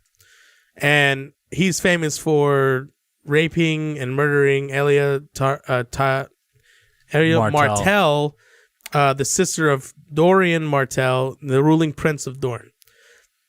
And Lord Tywin did nothing to punish him. So during the War of the Five Kings, Tyrion Lannister prevented Dorne from declaring any of the House Lannister enemies by sending Princess Maricella to Sunspear as part of her betrothal to Prince Tristan Martell, and in return, the Martells were promised a seat on the small council. So he was essentially, instead of having the Dorne come after him, he's like, "Oh look, we'll wed you, such and such. You just stop fucking getting angry. You can even have a seat on the council." Yada yada yada. He's making moves, and to the consternation of the Lannisters, a large Dornish embassy arrives in King's Landing to claim their due, but instead of the elderly Prince Doran, his brash younger brother, Prince Oberyn, comes to claim the council seat instead. Oberyn loves the ladies and he loves the boys, but most of all, he loved his sister Elia. And the Lannisters aren't the only ones who pay their debts. Meanwhile, across the narrow sea in Slaver's Bay, perhaps the greatest threat to Lannister rule is rapidly growing in strength. Daenerys Targaryen now commands not just 3 live dragons, who are starting to grow large enough to serve as decisive weapons of war, but also an army of 8,000 unsullied warrior eunuchs. Unsullied. For now, the Queen Daenerys is carving a path through Slaver's Bay, not of conquest, but of liberation. As functionally once a slave herself, Daenerys is determined to free the downtrodden slaves of the region. First Astapor and then Yunkai fell before Daenerys' forces, and hundreds of thousands of freed slaves now flocked to her banner. Yet Daenerys must now face the last and greatest of the slaver cities, Meereen. And unlike her previous victories, they have had time to prepare for arrival because they, ravens. Yeah. Far to the north, beyond the politics and meaningless feuds of the south, the Wall and the dwindling Night's Watch are all that stand between the Seven Kingdoms and the horrors beyond. The White Walkers have emerged in force and leading their armies of whites. The wildlings have rallied behind the king beyond the wall, Mance Rayder, in an attempt to flee south, knowing that as the White Walkers advance, anyone who is in the lands beyond the wall will die and become part of the undead host. Mance's wildling army now numbers in the tens of thousands and is determined to force its way through the wall to reach the safety of the south. All that stands between the Seven Kingdoms and this barbarian invasion is the Night's Watch, whose number and leadership were recently devastated with the deaths of the third of their number and that of the Lord Commander Jorah Mormont, who is actually the father of Jorah Mormont, who is a advisor / former assassin of Daenerys Targaryen. Jon Snow and Samwell Tarly do what they can to prepare for Castle Black for their massive wildling attack. Not only are the Night's Watch outnumbered and the remaining leadership fractured, but the advancing raid bands of wildlings have infiltrated behind the wall by climbing over it. Ta-da! Who would have thought? Preparing to attack the weakly defended southern side of the Castle Black, these war bands are led by Tormund and the fearsome Strier, Magnar of Thane. These names are so hard, Jesus Christ. As well as Jon Snow's ex-lover, Ygritte, whom he betrayed when he revealed his true loyalty and returned to the Night's Watch. So he hit it and quit it. In the 7 seasons... I don't think he necessarily was thinking that. Yeah, he did. But in the Seven Kingdoms, while House Stark stands on the verge of extinction and is believed to be just that by the realm at large, 4 lone wolves fight to survive. Sansa Stark remains as hostage to the Iron Throne and a forced marriage to Tyrion Lannister. Rickon Stark seeks to safety of Lashhearth and the fiercely loyal House Umbar.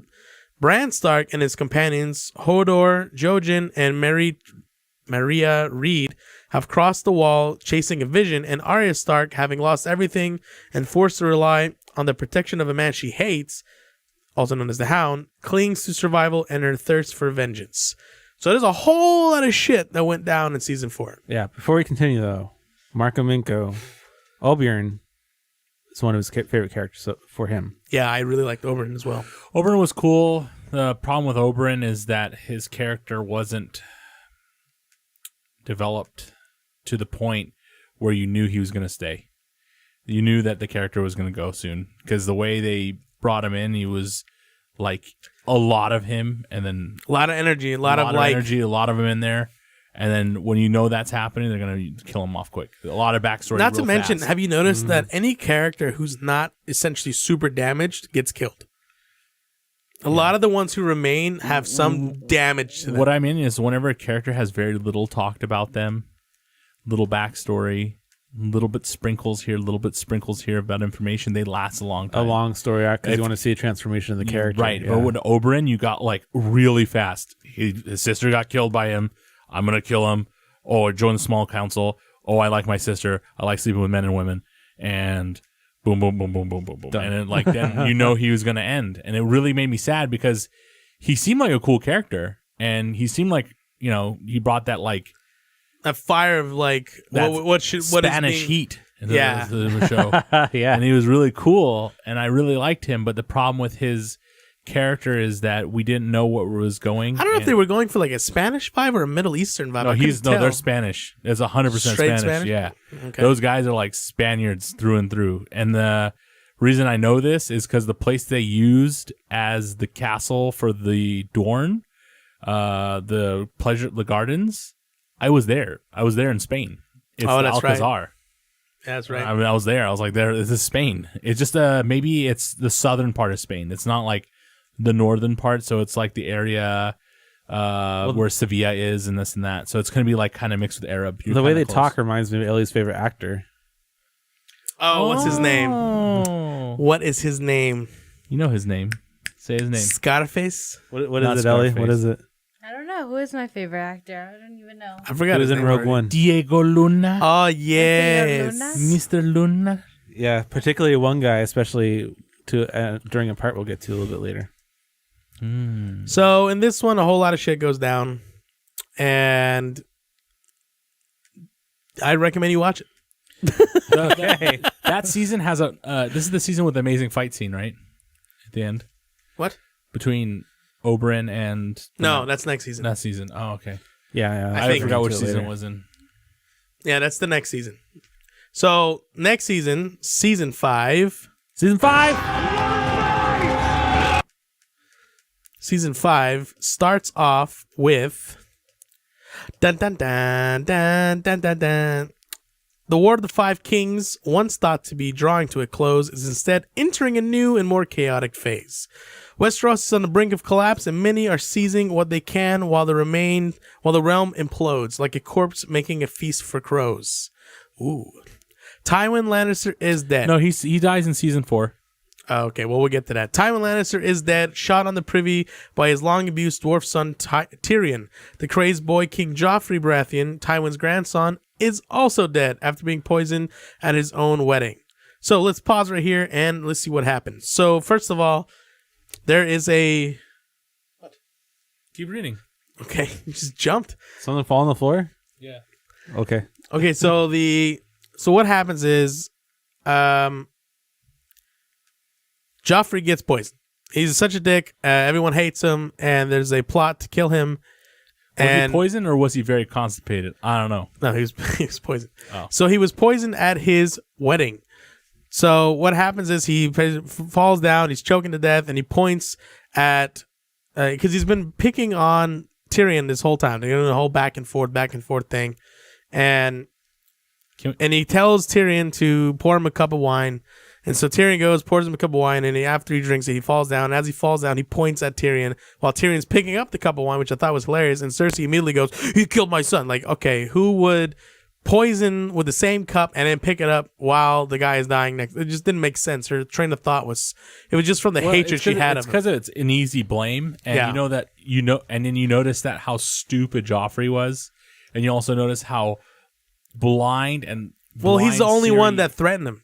In the whole kingdom, he's the only one who's constantly threatening him. He was the one that threatened him, but that's the obvious choice. And everybody knows that in this world, that the obvious person is not the person that kills you. He's also, a boy king. He's an idiot. He's a psychopath. He thinks he's, But you see that from the first jump back season. real quick, Oberyn gets killed by the Mountain last season by getting his head smashed. Wait. That's after this. Marco Minko disagrees. He thinks it's season 4. It's season 4. Are we wrong? Yeah. Season 4, episode Yeah, we're 8. talking about season 4. I thought you were talking about season 5. We're on 5, you said. I know, but I'm jumping back. He died in season 4. Okay. Oberyn gets his head smashed. No, wait a minute. No. Hold on. What's happening?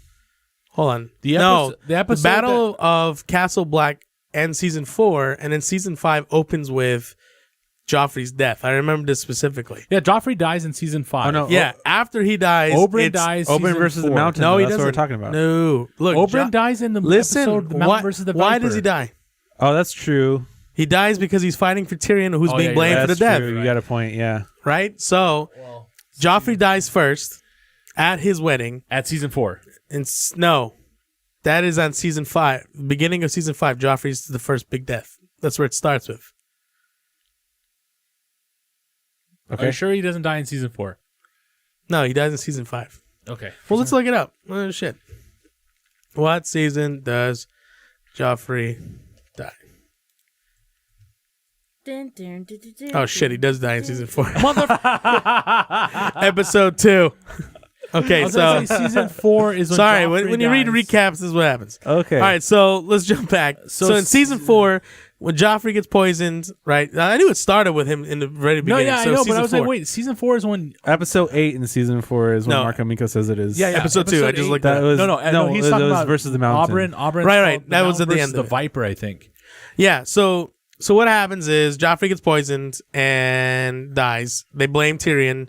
Tyrion goes on trial and gives this amazing speech about how he didn't kill Joffrey, but he wishes he did, and he should have let fucking Stannis kill everybody, and this whole deal going on. And the biggest heartbreak was his lover Shay betraying him, and in the midst of all this, they give him 2 options: either confess or something else. And then he says, I pick a third option, which is basically I choose trial by combat, which is the second time he's done it. He did the first time when he was in the Vale, when he got captured and put on trial, and Bronn stood up for him and became his good friend. And then in this one, all of a sudden Oberyn says, I'll fight for you, which is ironic considering he's a Lannister, and apparently Oberyn is the only one who will step up for him, and The reason he likes him. The reason why Oberyn stood up for him is because he knew that the Mountain was going to be the choice. Exactly. So he's like, all right, I get my vengeance. I also get Right, but at the same time, he knows that he's going to piss off Cersei because he's going to win. Yep. And he knows he's going to piss off the Lannisters because he's going to win. Because Tyrion is actually his enemy. My enemy is my friend. Exactly. So it's kind of like, okay, this guy is not a friend with his dad. He's not a friend with Cersei. So he's my friend. So I got to fight. If I could beat this guy, I would kill him. And at the same time, I pissed Tywin off. Yeah. So Let's make it Joffrey's happen. death scene was something that everybody loved. I mean, people were really excited about it. And when they did a close-up shot of him just dying, that was actually really amazing.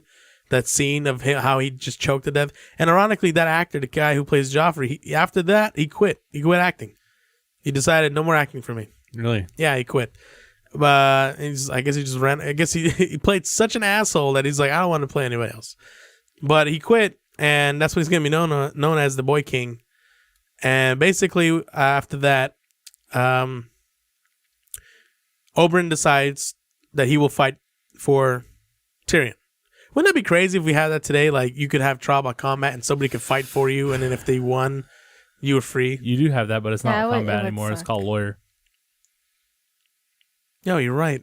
No, but you don't really get I didn't even think about that. Yeah. Trial by combat. Trial by lawyer. Well, yeah, whatever. Anyway, And so then if you want to call combat, it's cash. You just throw cash at people. So that's another thing. So you're throughout this whole series, you're seeing like, Tyrion is obviously a fan favorite, and Oberyn is also becoming a fan favorite. And throughout this whole back and forth that's going on, you're thinking like, oh my God, Tyrion's gonna get killed, he's gonna get removed, he's gonna be the next Ned, oh my God, oh my God, oh my God. And then all of a sudden you see that, you got a savior. Oberyn comes to save him. And it's really interesting to see how this plays out. And then, of course, the fight between the Mountain and Oberyn starts. And Oberyn is fucking, making it child's work. The Mountain is too big, too slow. He's powerful, but he can't catch Oberyn, who's quick. He's got a spear. You killed her. Yeah, and so... You raped her. That was stuck in my head. Yeah. And Sohill's head for a long time. so he would knock... He eventually got the best of the Mountain. And his famous quote was, as he was yelling it, everyone's watching, is, You killed her, you raped her, you murdered her children, and he would just say it over and over. And then he over. said, "Say it." Yeah, and it was really, and this is when you see like people's like emotions get the better, and you see this throughout Game of Thrones where they're doing well until they get emotional. As soon as they get emotional, that's when they lose. And he was doing really well up until he got really emotional about it. He got cocky. He dropped his guard, and in that one moment, he gets tripped up. The fucking Mountain grabs his ankle, throws him on his back, rolls over, and in one of the most gruesome scenes, he grabs his head and squishes his eyes in, and you just see blood pouring everywhere. It was so awesome. It was really gory. That death was for me. I'm not really squeamish about very that many shit things. screamed me the hell out. The reason I was a little squeamish, not I don't squeamish. like when people push people's eyes. I don't like know it what either. is, but don't touch my eyes. Yeah. Just, if you're gonna kill me, just don't touch my eyes. But you know what? What freaked me out was that because when he threw him down, no, any psychopath watching, don't touch my eyes. Remember he tripped him, right, and then he grabbed him by the neck, and then he punched him in the face, and all of his teeth fell out. Like in one hit, all of his teeth fell out. You saw blood. Well, that was supposed to show you that the Mountain is actually like a beast. So yeah. So I imagine he just got hit, all his teeth fell out, and then he got dropped. You got all the pain in your mouth, and you're like, basically, what the fuck? And then he crushes his eyes out, and then he bursts his skull like a grape. Right. That was so brutal. Before that point, Oberyn gave him a mortal wound. It's like a death wound almost because he stabbed him with a spear in his side, and basically he was dead until he came back because he was getting emotional. Yeah, a second wind. Yeah, and he got a little bit of a push, and then he fell over again. So yeah, so after he kills the Mountain was like he's run. And so that's the thing. You're watching, and you're like, oh shit, Tyrion's gonna win. Tyrion's gonna win. All of a sudden, like you see Oberyn, this horrible death, and you're like, holy fuck, what's gonna happen to Tyrion? What's gonna happen to Tyrion? Well, I really got confused by that part because if they both fucking die, I mean, dude, is it like a tie? Like it just stays the same? I think it's whoever dies first. Yeah, it's whoever dies first. Okay. And so essentially his head exploded, so he died first. And then you see What happens if you the start older moving again? sister starts I don't know. screaming, right? Yeah. And she's like, oh my God. And it's just a traumatic experience.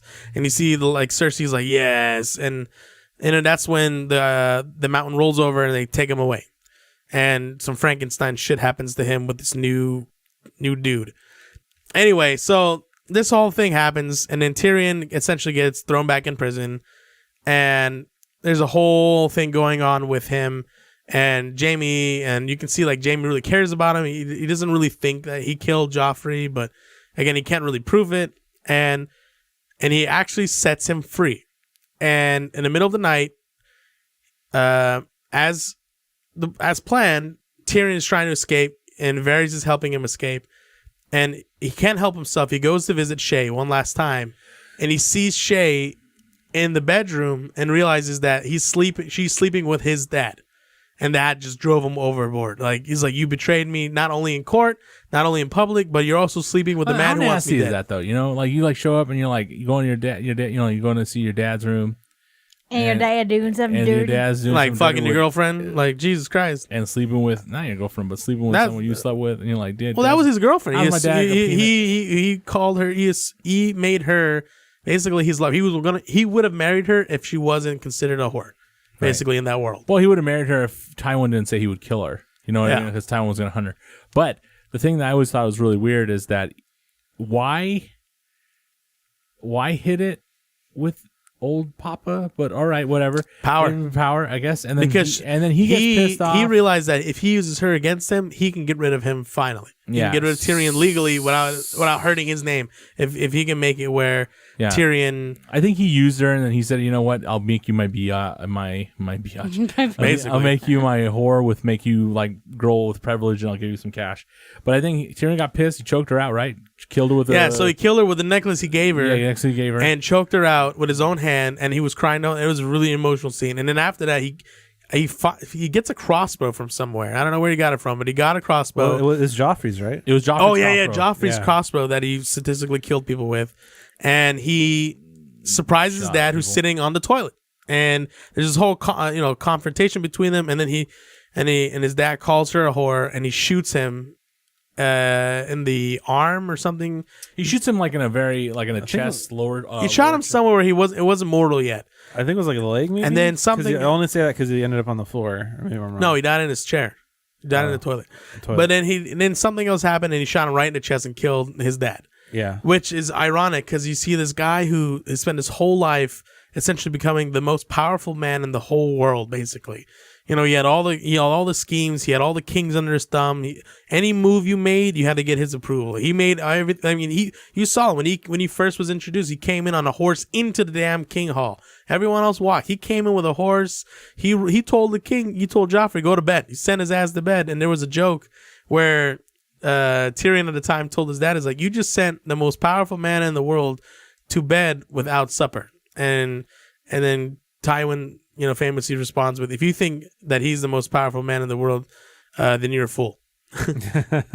And he's had a lot of amazing quotes where, like, he told Jaime Lannister was complaining that people are not happy with such and such, and he says, "A lion does not concern himself with the opinions of sheep." And if he says any man who says that he has to be a king is not really a king.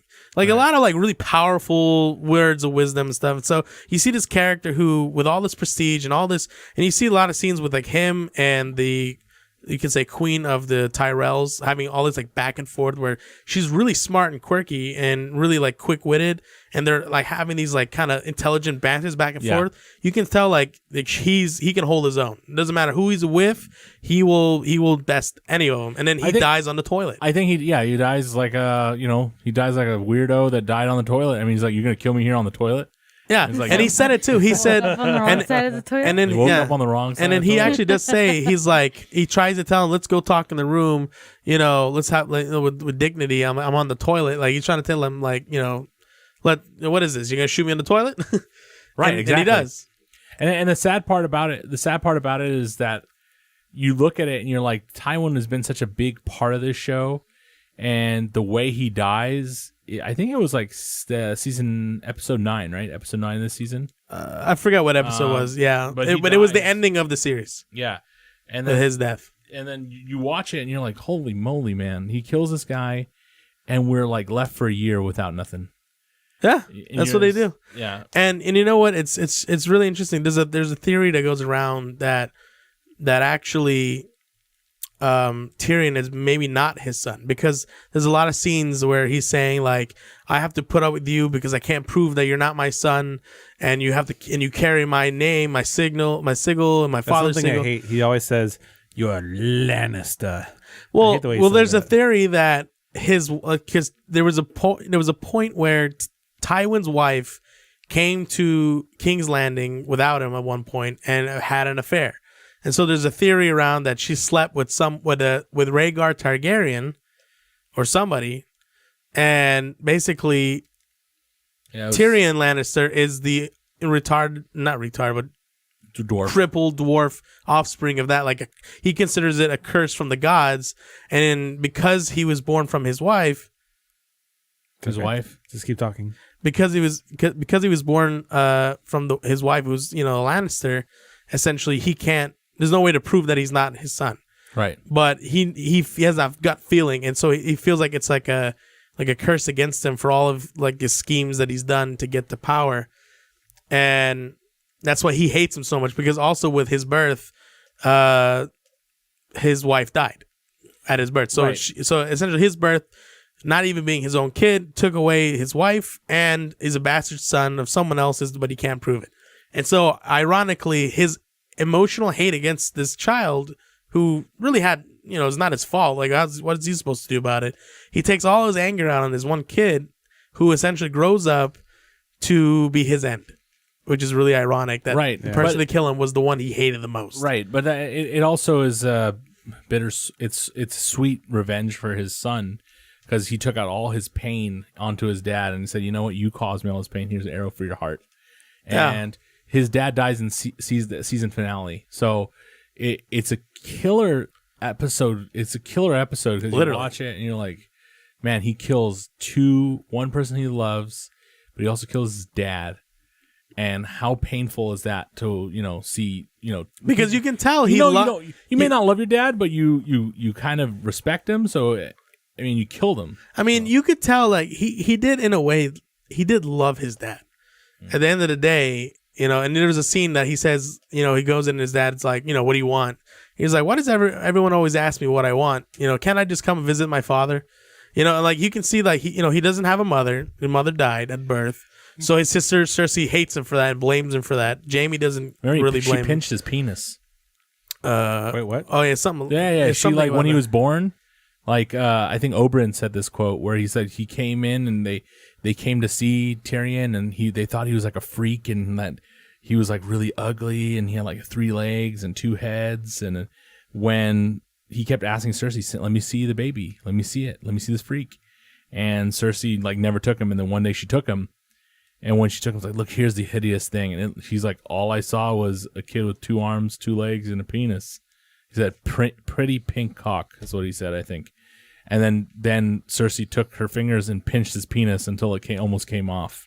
That's what that's what Oberyn said, and basically said that she hated him from birth. Yeah, because he took her away. And Jaime was there too. Yeah, because Tywin is blaming him for the death of her mother, so she hated it. And Jaime didn't really think of that way. And it's like a brotherly love, you can't really. I mean, I think he understood like there's nothing he could do about it. Like what the fuck? Whereas the sister really took it personally. It's like your older brother. If you know this because you're an older brother. When you're an older brother, you have like a weird connection to your younger siblings. Even though you may have some pains, you still oversee. So that's what Jaime is. It's like I have to oversee.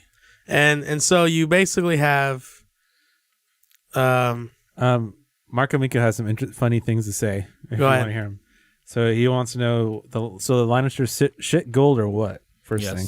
That's a big joke. In the series. The Lannisters don't shit gold. The But Lannisters there's more shit information gold? later. And he's also saying the fucking mountain is twisted as fuck. And he wants to ask which one comes first, chicken or the egg. Did he kill her and rape her, or did he rape her and then kill her? No, he raped her and then killed her. But how do you know? Oberyn says Did he rape her and kill her? Raped her, killed her, and then he. You raped her. You killed her. You raped her. You killed her. Well, it depends. If he killed her first, then he raped her, then he's a necrophile. If he killed, I think he raped her. He raped her. He killed her, and then he murdered her children. Did he rape her again after that? No, he's just dead. We just don't really care because it's really gross. It is pretty gross. But the Lannisters don't shit gold. It's a funny thing You to find say. out about the Lannisters later, which is fun. That they don't really shit gold. They actually are. They're like Michael Jackson and in Crazy Dead. Well, what? Yeah. So Michael Jackson was on Crazy Dead, man. Yeah, and so you'll learn. They started doing financing like America. So anyway, so the season 4 ends with that, and season 5 starts off with all this has gone down. Tyrion has gone into hiding. He's essentially gone to another continent with what's his name, Varys. He smuggled him, and so the two of them are kind of on a buddy cop trip going. The bald eunuch. Yeah, so they're going to go see Daenerys essentially, and of course Tyrion is in like this massive state of depression and all this stuff. Meanwhile, in King's Landing, Joffrey's younger brother Tommen becomes the successor. And Queen Cersei Lannister succeeds her father as the head of the House of Lannister, and once again takes over as Queen Regent, as Tommen has yet to come of age. So Cersei has been blocked by several powerful men over the years, including her husband King Baratheon and his friend Eddard Stark, but due to her betrayals, they are both dead. Now, what was that? Now, With even Tywin and Joffrey dead and Tyrion fleeing the realm, there is no more checks on Cersei's power, and she is essentially the ruling queen of the Seven Kingdoms in all but name. However, Cersei is neither a master strategist nor a skilled diplomat, unlike her father and brother, and she faces mounting crises that would have strained even their abilities. So the Lannisters and his allies have managed to crush House Stark, but in many ways it has Pyrrhic victory. The Iron Throne has already in massive debt to foreign banks before the war even began, and the Lannisters' immense wartime spending increased the crown's debts to crippling levels. The Lannisters must now desperately attempt to placitate the Iron Bank of Bravos, which is like the bank of the world, and by far the largest of the foreign banks, and the one which the crown owes most of its huge debts to. So they essentially get all their money from this bank, and then they pay all their people, and they go to war. Kind of like we do now. Exactly. The Game of Thrones is unfortunately not a simple game of Chaves. I don't even know what that word is, but in which the pieces can be quickly reassembled. Vast swathes of Westeros has been devastated. Swathes. Shut up. Has been destroyed, devastated by civil war, and it may take a full generation for them to rebuild. The Riverlands, where most of the war was fought, have been reduced to a burned out husk. Normally, the Lannisters and their House Frey allies control the Riverlands, but it has been reduced to a lawless and corpse-filled devastation, hardly controlled by anyone. Winter is fast approaching, but instead of stockpiling harvests the past few years, the Great Lords have been busy destroying one of the main breadbasket regions of the Seven Kingdoms. Combined with the realm's massive debts to foreign banks, starvation-level conditions are starting to set in the small folk across the realm. Outraged by the willful indifferences of their rulers and their well-being for so long, commoners are starting to fall back onto old cultural touchstones, channeling their frustration into religious Fanaticism. Thank you. A popular digestive move spreading across Westeros, and it makes its way to the capital. Boy, this is a long season.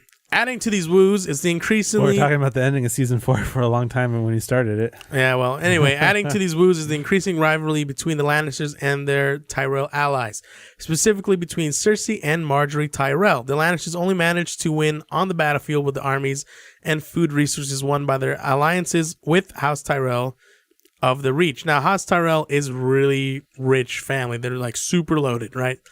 Now that Tywin is dead and Marjorie is soon to be King Tommen's queen, the Tyrells are no longer pretending to be polite to the Lannisters, but are openly demanding greater concessions and key positions of power.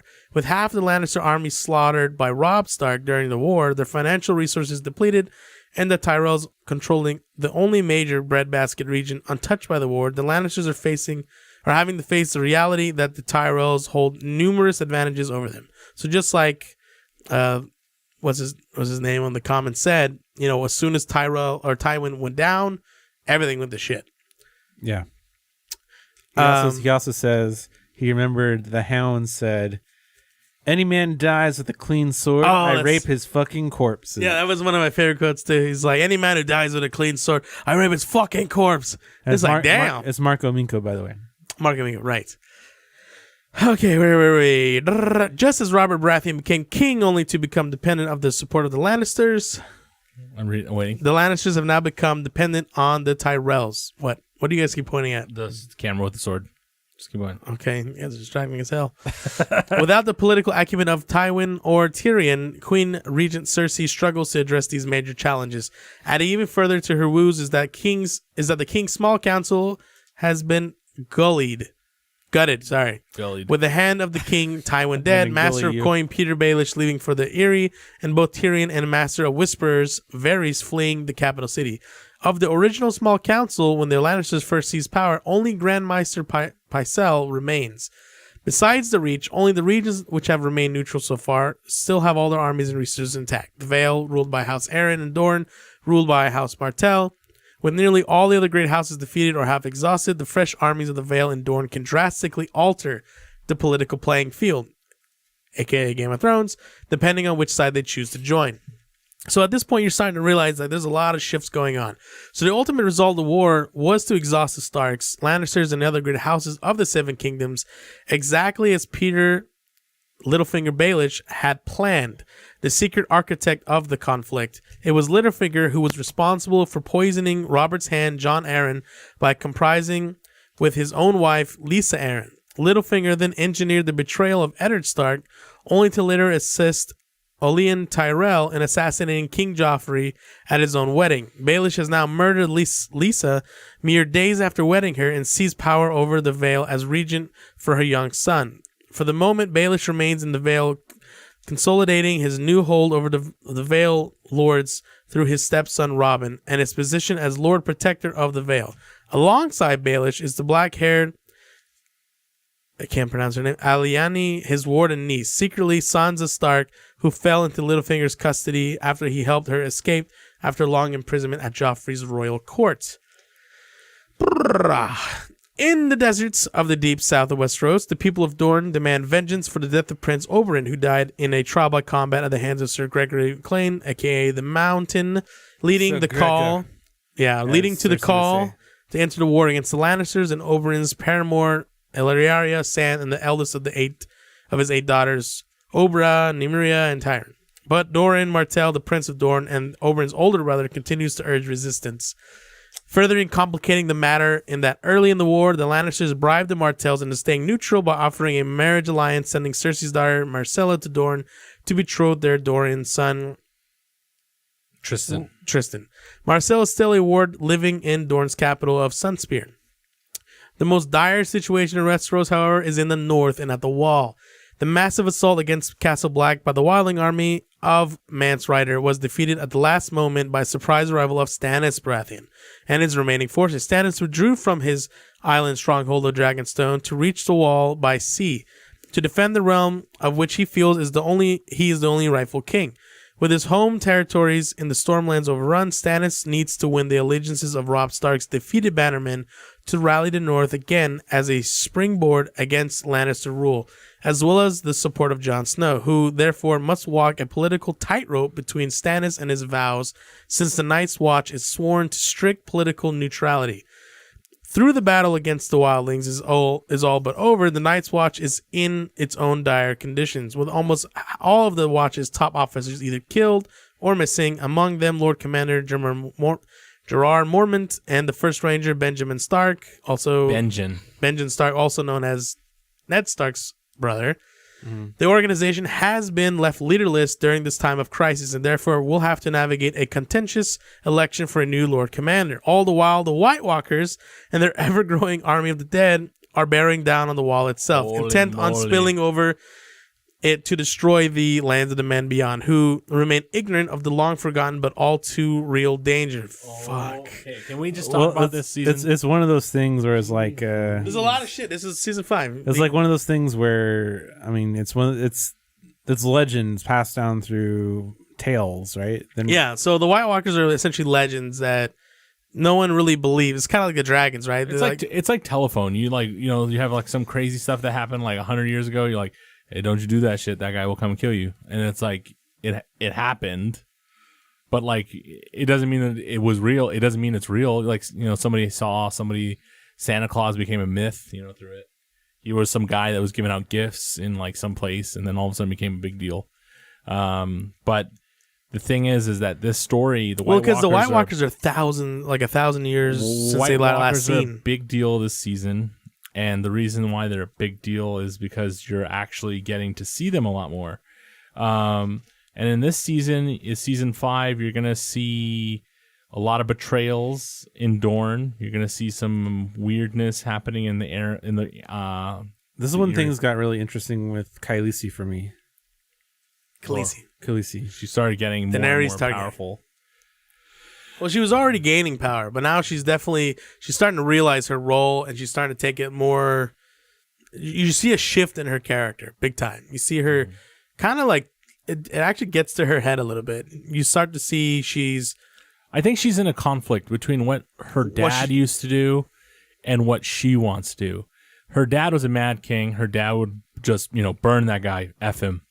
Yeah. Like, that's what his dad would do. Her dad would do. And then she now has the choice of, I want to be nice and I want to be fair. But then she's in the crossroads of saying, if I'm fair, people don't care what I say. But if I'm rough, people will like bow. And she also has the other issue where she is a woman in this time frame. And at that time, women aren't really that respected. And for her to suddenly rule, a lot of the men, especially of those of the slaver bay and men who are used to having slaves and armies and stuff, they don't respect her at all, nor do they fear her. And so, she has this constant conflict of how do I control these men who think I'm not strong enough to stand with them, and how do I get them to not only listen to what I'm saying, but basically bend the knee, right? Yeah, I hate that. Bend the knee to me. Constantly saying that shit. This is the same season in which the dragon shit happens, right? Where she locks them up because they're misbehaving. I can't remember, dragons. but I think so. I think she puts the dragons underneath. Well, she puts the 2 down there because Dragon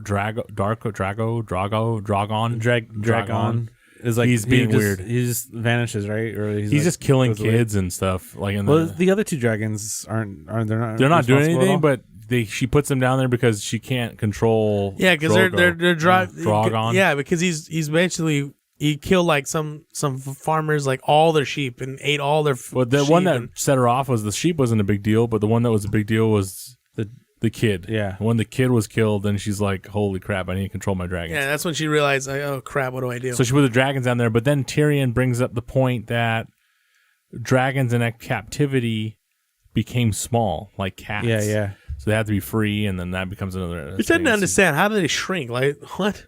Well, a big moment for me too, I think, is the season as well, is when Tyrion says dragons are really intelligent, and he says, "I'm going to be their friend," and he goes down there.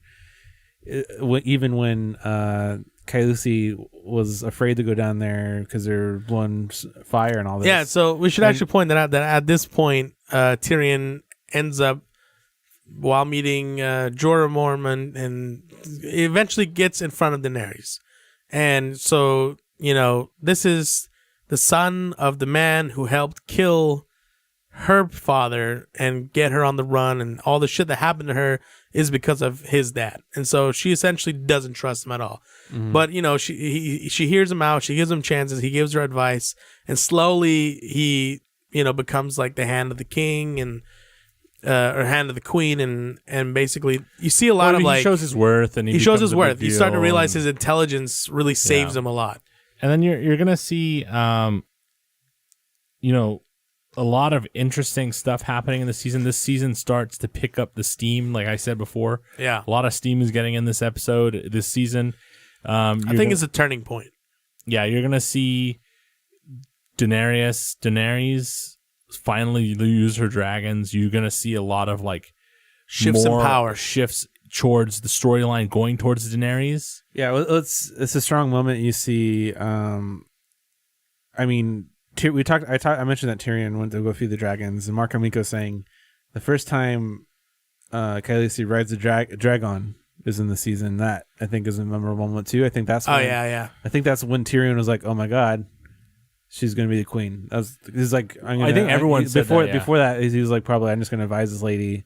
She's trying to get my way. He probably thought she's like the Mad King, and then eventually he starts to realize, she's different. Yeah, when he saw that, he was like, okay, she is a Targaryen leader. Yeah, you know what I mean. But it was cool to see, and that whole scene was very a big opener for Dragon, the dragon, to see that she actually can control him, but it looks like a mind meld type thing. Yeah, where they both can understand her. Yeah, she kind of looked to the sky and he appeared. Yeah, and then all of a sudden she also said, like, the people that she looked at, he killed. So it's kind of like a weird, like. Well, she would say like Dracarys, and he would fire at the person. I mean, but it's like Aquaman, man. He's like Aquaman, but with dragons. Well, it's she's like, the mother of the dragons, right? Call the dragon. I mean, she was there at the birth. She doesn't get set on fire herself, so she obviously has some kind of I know for a fact. Yeah, I know element of magic within her. Yeah, right. But that's the thing with the Targaryens. The Targaryens were able to do that because they have dragon blood running through them or whatever. Yeah, something about that. But it was fun to see her control the dragon. Another big point was to see Hardhome, I think, is in this season, or is that season 6? Or is it season 5 or season 6 that we're talking about? We're on season 5. And we're still not. There's still a little bit more going on. Okay, keep going then. So the main armies of the northern houses, however, were slaughtered in the south at the Red Wedding, and the large main army of House Bolton has just returned to the north following the recapture of Moat Cailin. The Boltons switched to the Lannister side during the betrayal at the Red Wedding, during which their leader, Lord Roose Bolton, personally killed Robb Stark, and they have been installed as the new rulers of the north in the name of King Tommen and the Lannisters. With the other northern houses defeated in a weekend, the Lannisters-backed Bolton army can now suppress any feeble opposition to the rule. Meanwhile, Roos's sociopathic bastard son, Ramsay Snow, now legitimized as Ramsay Bolton, is the new Lord of Winterfell under his father, reoccupying the castle which he personally burned out previously. With the Boltons in power, Ramsay is now free to commit numerous atrocities throughout the north, such as flaying men alive and hunting and killing young women for sport. However, the struggle for the north is not yet over. Various areas of the northwestern coast are still held by Ironborn invaders under Balon Greyjoy, who chose to crown himself as king of the Iron Islands and attack the north during Robb Stark's march south, rather than ally with him against the Lannisters. Balon's son and heir, Theon, who himself was a ward of the Lord Eddard Stark and one of Robb's closest advisors, turned on the Starks and led the assault himself, but was betrayed by his own men and now a prisoner of the Boltons, having been brutally flayed, tortured, and psychologically broken by Ramsay himself, who has reduced Theon to his personal slave known as Reek. The east of the Westeros, however, after murdering his own father, Tyrion Lannister has fled across the narrow sea to the Free Cities.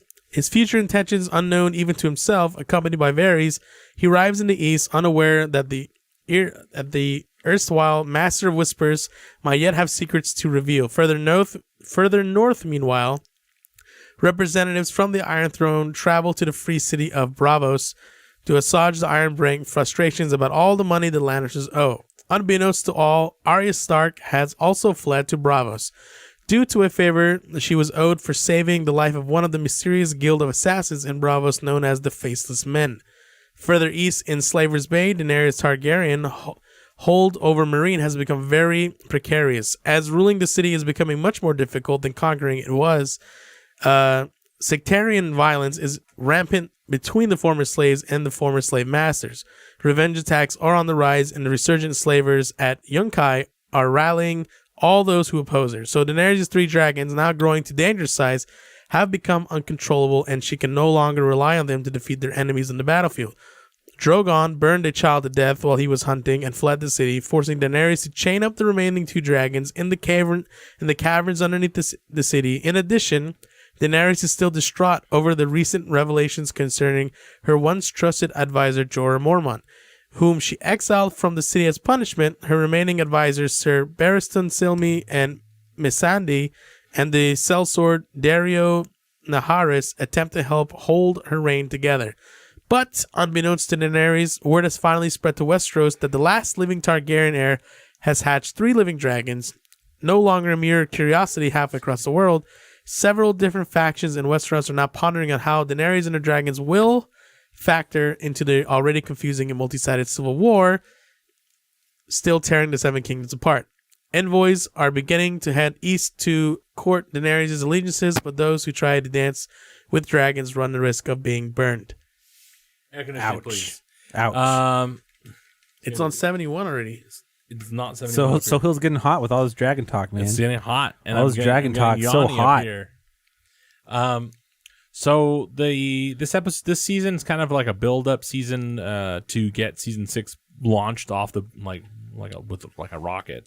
Yeah, because it really starts to pick up towards the end in season 4 with the Red Wedding and Tyrion, and this one's where it gets even faster. So she got these Sons of the Harpy, which is like a terrorist group that's in Marine, attacking Unsullied. You got people like the slavers from Yunkai and the other cities that she conquered on the way, putting money together to kick her out. Right. But doing it in a subversive way. Instead of doing it kind of like how she did in Yunkai, where she sent in the Unsullied and said, you guys should join us, and all the slaves joined and fought. And so they're doing it the opposite, but using the Sons of the Harpy. And all the Sons of the Harpy all started after she threw the Harpy off the pyramid. because it's like disgracing their religion, I think. Right. And that she's having a hard time ruling because she doesn't know what to do, and it's that whole thing I said before. You all right? Yeah, sorry. I just can't get this shrine. Wow. The two parts of her that are really dangerous, the two parts that she's worried about, the Mad King part of her, which is I just want to punish people real quick and burn them up, or the side that is like all about peace, which is like the original Daenerys side. But she's trying to learn a happy medium because the Mad King side gets results in a certain way, and she gets results in a certain way, but the results she gets aren't always the ones that she wants, so she kind of wants to move herself to the center. But it's a really interesting season. You get to see the dragons a lot more. You get to see weird, unsullied sexual problems where they can't bang, so they have like... I know, that's what I don't understand, love. though. I mean, they're talking about how one of the characters is interested in the leader of the Unsullied, says that asked the question, how much did they actually cut off? And then it cuts to Sunday, yeah. Then it cuts to a scene where one of the Unsullied is going into a whorehouse and just laying down with the whore. And then she says the same thing as always, and he's like, yes. And it's like a hug. And she then like, just laying down together, like spooning. Basically, she's like singing a child song to him, yeah. Yeah. It's like, he didn't really have they honestly, they're eunuch. They're not eunuchs, but they're castrated. So that doesn't mean they cut off everything. It's cut off the, let's say, the parts that are kind of, I don't know. The balls. The balls, there you go. But if you cut out the balls, you don't have the testosterone, like the sexual drive. You still have testosterone build, but it's not as much as you don't need to bang. I mean, you don't. Well, you don't can have tell their face; they don't have any facial hair and stuff Yeah. like that, so they don't have as much testosterone. They still have muscles, so there you go. They do still have muscles. So yeah, muscle build. Not as much as like the mountain, though. It's because he's got big ass balls. I'm sorry. Okay, move on. All right. How do you know? Don't ask questions.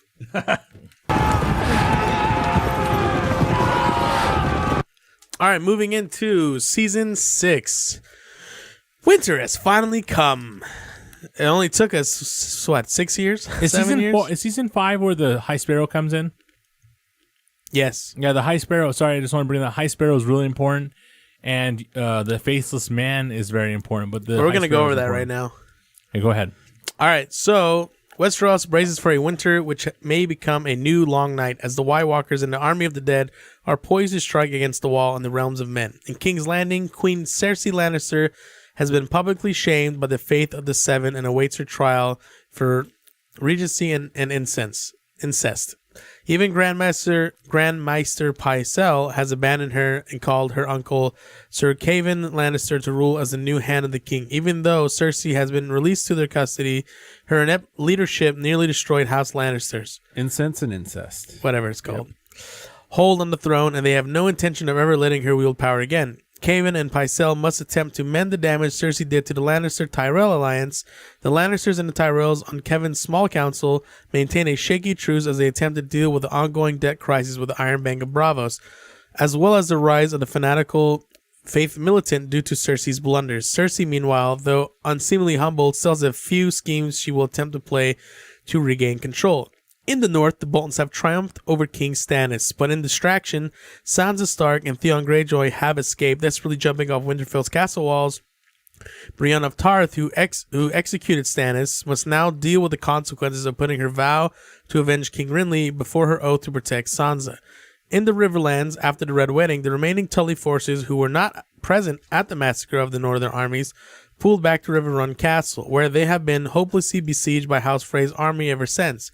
The garrison is under the command of Robb Stark's great uncle, Britain the Blackfish Tully, and is the last bastion of Robb's short-lived independent kingdom that remains unconquered. Riverrun's garrison may be surrounded and alone, fighting for a dead king, but their defenses are formidable. They have enough food supplies to last for years, and their commander is one of the most experienced and skilled generals in Westeros. The Lannisters and their Frey allies cannot let the siege of Riverrun continue to drag on if they are ever to claim real control over Westeros. In Dorne, Ellery Sand's poisoning of Cersei's daughter, the Princess Marcelle, may now force Doran Martell into war against the Iron Throne. He has been fervently trying to avoid. Across the narrow sea, in the free city of Braavos, Arya Stark killed Myron Trent. Myron Trent. That guy. Without the Faceless Men's permission. But without the proper training, the use of one of their faces has poisoned her and rendered her blind. Her training continues, as now the blind little girl must learn to rely on her other senses to survive. Meanwhile, in Slaver's Bay, Daenerys Targaryen attempts to liberate Meereen has resulted in massive bloodshed, with the former slave masters conspiring to retake the city. In a large-scale ambush on the opening day of the games in Daznak Pit, however, Daenerys climbed onto Drogon's back to try to escape the danger, but she could not make him return to the city. Instead, the young dragon flew north to the southern border of the Dothraki Sea, the lands of his birth, where the stranded Daenerys has been surrounded by hostile Dothraki Khaleesi, numbering in the thousands. Jorah Mormont and Dario Naharis have set out to search for her. Meanwhile, back in the city of Daenerys' advisors, Tyrion Lannister, Missandei, and Grey Worm are joined by Varys in attempting to hold together rule over the city, racked by ongoing insurgency until Daenerys returns, if she returns at all. At the Wall, Lord Commander Jon Snow attempted to prepare for the coming of the White Walkers by letting as many wildlings through to the south as he could, but the tens of thousands were merely killed and resurrected as undead whites at Hardhorn. Yeah, right. Did we talk about how he died? Who? We're about Mark to Amico wanted to remind us. Which that. guy? Rob? Or John? Jon Snow, yeah. Yeah, we're going to get there. Well, didn't he already die? No. Is the consequence of this. Oh, what? It's a consequence for letting the... Wasn't it at the end of the last season? Is that in this season where he dies... he dies at 5. He's resurrected at 6. Yeah, but the and consequences are from allowing the wildlings into the south. Yeah. Of the Wall. Right. Anyway. We're going to talk about it because he wants to elaborate on it here. Yeah.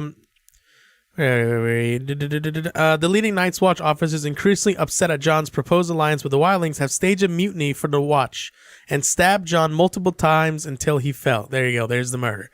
Just before the mutiny against Jon Snow, he sent away Samuel Tarly to go to the Citadel in Old Town in order to train to become a new Maester to replace Maester Aemon after his passing.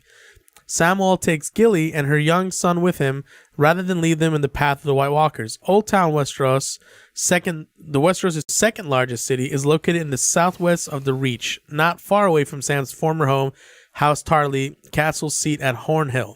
Samuel and Gilly, however, face a long and difficult sea voyage before they get to the Citadel. Distracted by the political intrigues in King's Landing, the exhausted lords of Westeros must now brace for the rise of the Kraken, the Ironborn led by House Greyjoy. Early in the War of the Five Kings, Baeley and Greyjoy declared the Iron Islands independence and raided the north while the Stark armies were fighting in the south. Having remained relatively uninvolved ever since, the Ironborn's massive fleet remains at full strength, a fact that lost one of the major powers on the mainland, who have been nearly exhausted fighting each other.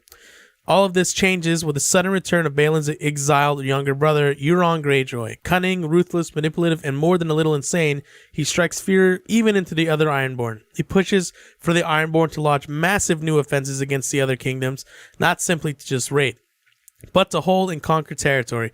As Euron's ultimate ambition is nothing less than to conquer all the Seven Kingdoms, he is opposed by Baelin's daughter, Yara Greyjoy, who urges that the Iron Islands must preserve their strength and engage in diplomacy with the mainland if they are to survive. As the winds of winter begin to weep through the south, far beyond the Wall, young Bran Stark has been staying with the last of the Children of the Forest and his new mentor, the Three-Eyed Raven. In order to hone his abilities, Bran will not walk again, but he has learned to fly. Ooh. So the series ends with that and also Jon's death, which leaves everyone absolutely fucking shocked. Season 5's the finale was his death. Yeah, which again, people are like, are you kidding? Another Stark house dead? So when season 6 opens up, they released this poster, which is in the middle of our screen right now, is all the faces for season 6, and people are like, oh my god, all those people are going to die. Yeah, because Cersei's there, you see Sansa there, you see Tyrion's face there, you see Jaime's face there, you see Tommen's face there, You see Jon Snow's face still. You see Cersei's, Daenerys, a lot of people's faces. And the whole thing about season 6 is you thinking that Jon Snow's dead. And then Jon Snow gets resurrected by the red, what's her name? The red woman? Melisandre. And that's what Marco Minka wants to know. He wants to know what Tommy thinks about her body. Oh yeah. So Like that. So weird. you mean like The old one. The old the one. old version? Yeah, that was. I had a feeling. Not the old version. The old version was the good. hot body. Oh, girl. Girl. I like it. I like it when the boobies go down to the ground and you can like step on What? them. Oh yeah. What are you talking about? Show me You that can real step form, on 'em. baby. Show me that real form. Show me them loosey gooseys, right, Ellie? Ellie had to think about that. She liked that. All right, so moving on. So the young version of her, she gets naked a lot. My wife came in the room when I was watching the part where she was taking a bath, and she's like, "That lady's tits are always out." And I was like, "Yep." I'm not like pausing or anything. She's just like, "I know," but You she's should have always- paused it. That would have been hilarious. But then when I saw her as her old body, I was like, You know what you should have done? It annoys me you how should've- fake the boobs are though. You 'cause should have what? The nipples are like all the way up, like way higher than they should be. as the old one or the young one, The young one. because she's racing shit, man. This is weird. You should have paused it and told your wife, "You want to lick?" No. The part that I thought was really weird is that they all, if you notice, all the people that are part of the fire gods thing all wear a necklace. Mm-hmm. So collar. are they all old? Could be. That's what I think. So she takes that necklace off and then she becomes old. And then she goes to sleep naked, which is kind of an interesting idea when it's really cold. But why did she have to take off when she went to sleep? That was my idea. Why did she have to take off when she went to sleep? Maybe it drains her a little bit in some way. I don't know. Maybe that, or maybe she's thinks she's losing her power, so she wanted to see herself again for the last time. But there's that. Then you have Jon Snow coming back in this season.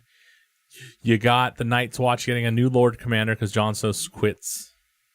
You get the Wildlings basically getting their own patch of land south of the Wall. You get Jon Snow wanting to build an army to go against the Boltons, kind of, right? Season 6. Right. Then you get ideas of what is to come from Daenerys.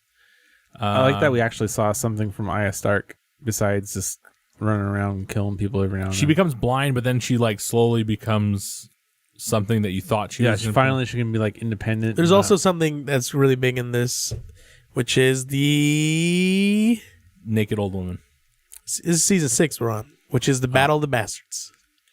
Battle of the Bastards. And that's where Ramsay Bolton finally fucking dies. How does he die? Oh, his death was probably one of the best deaths. So after getting defeated, royally screwed over, I mean, there's an epic scene where Jon is standing there and he whips his sword out and there's an army charging at him, and then his army goes, and then one of the best filming, what do they call it, cinematography that I've seen of one shot of just chaos of how war really feels like and how lucky Jon is with all the shit going on. No, wait, is this after he's resurrected? Yeah, he's dead and then he comes back. Yep, because he gets pissed off. Remember, No, because he gets resurrected in season 6. In the beginning of season 6. Right. The Battle Bastards later. Remember how he gets pissed off that he's dead? He constantly talks about, man, I was dead. Man, Yeah, I was dead. You can't believe that shit happened. Yeah, so this whole Battle of the Bastards thing was kind of interesting, and she also brings up to Melisandre, don't bring me back if I die here. Remember? I remember it was a big thing for Sansa because she was like, you're not going to listen to me. I know how he is. I know what he behaves like. And he's like, I've been fighting many battles before you. And then he does kind of manipulate him, and you can kind of get to see that he should have listened to her. And then this plays a role later, I think, with how he respects Sansa. Well, she saved his ass.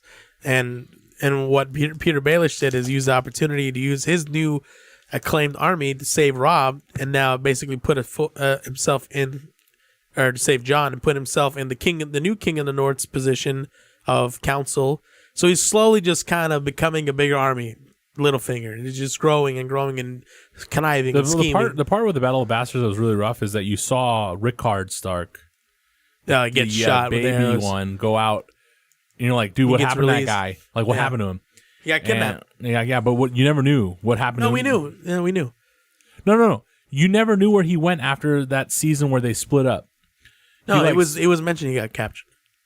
I don't remember anything about it. I remember later on this season is when they brought it up. They're like, oh, we caught this wildling that was carrying on Rickon Stark. Yeah, and then they got it, and then she tried to do some weird, wimpy dippy stuff, and he killed, trying to sleep with,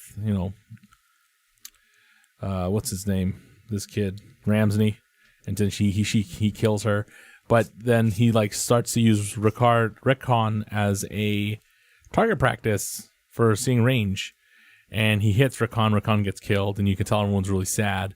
But Sansa's like dark, and Sansa's like, you know what? He's gone. He's gone. Well, she's already witnessed so much shit. Yeah, she's realized he's going to torture him and make him think he'll get him. But if you just accept he's gone already, you'll be spared of all that torment. Right. Yeah, Ramsay rules with fear. And he does it like Joffrey, but he does it openly. So then the battle goes on. They're fighting. There's a big pile of people in the middle, and then people a lot of death. People. It was one of the best scenes. John Aaron's knights, not John Aaron's, but Littlefinger's Knights of the Vale come out, and they save the day with horses. And Jon basically, Snow. And then Ramsay runs. He runs to Winterfell, and then that's where Jon essentially does his epic scene where Ramsay's shooting arrows at him, and Jon's just like advancing, walking towards him with a shield and taking the arrows, and eventually, he punches Ramsay down. He just starts beating the shit out of his face until Sansa shows up. Well, at that point, I was like, finally he does something that doesn't make it seem like his dumb, blind luck. The whole freaking battle, Jon Snow is like Lady Luck is on his side. It was ridiculous. It was like it might have something to do with the resurrection. We don't know. Well, he has a lot of luck. Maybe it does, but it was like stupid. The stupid, most dumb shit happens. And this is the part where you start to notice that it's not George R. Martin writing anymore. He might have a little influence, but now you're starting to see this is the HBO directors playing the typical story where you can predict what's going to happen. Up to this point, you couldn't really predict. There's a lot of shit that was like, what the. And now he's still writing with them, but what I meant is not as much. I heard he's not even that much involved. No, he sits in meetings with every he might episode. sit there because no, he's like, this cannot happen. This cannot happen. You can't have this happen. Well, he's already told them in case of his death how the series ends, so they already know everything.